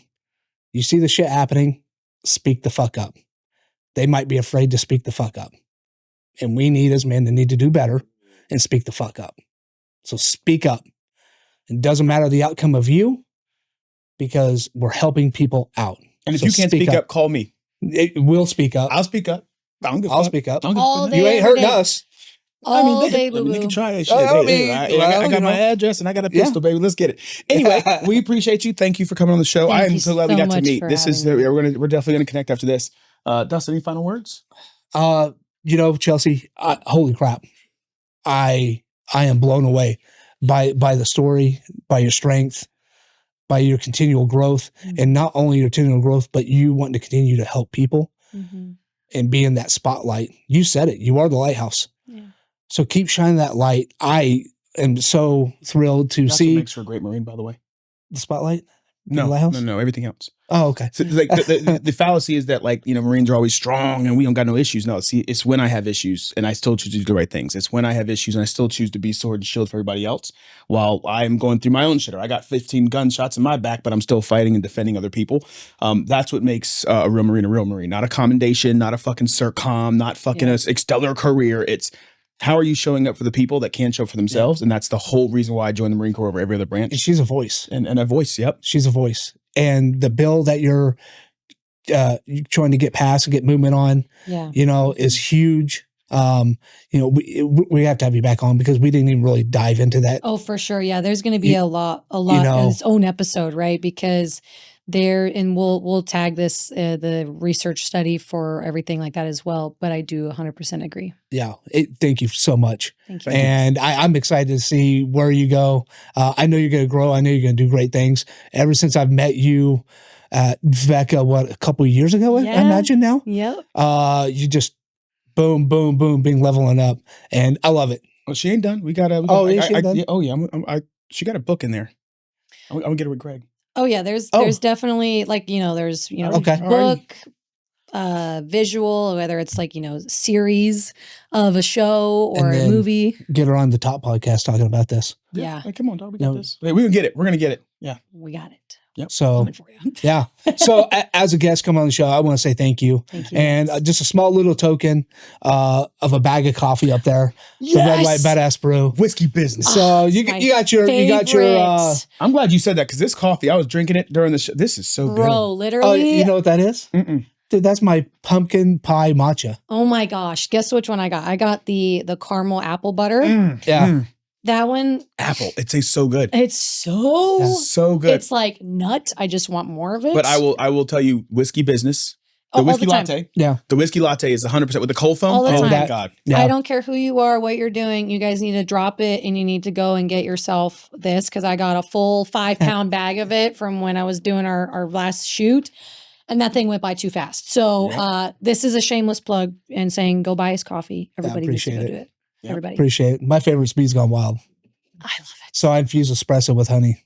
Ooh. He does that for himself. He's an asshole. He doesn't. No, it's on the menu. Well, it was a monthly thing, and people loved it so much. Yeah. People who had it now order it when my new menus come out. It's on. Oh, There wow. you go. So, yeah. Perfect. Amazing. Well, thank you all so much. Looking Yes. Thank forward you. to this, and see you again soon. Yes, Yep. absolutely. Thank you guys. So thank you for watching Therapy Was Full podcast. Make sure you like, subscribe, and comment. And please, if you have something to say, we'd love to hear it. If you want to be on, especially if it's come negative. on. Bring your ass. Bring that ass. Bring that ass. Come on here, talk that shit. I hope you do it. Are you okay over there? I am not okay. Just cut it. I'm All like, right. I got it. Weird. I am not. You think I'm joking? I'm not.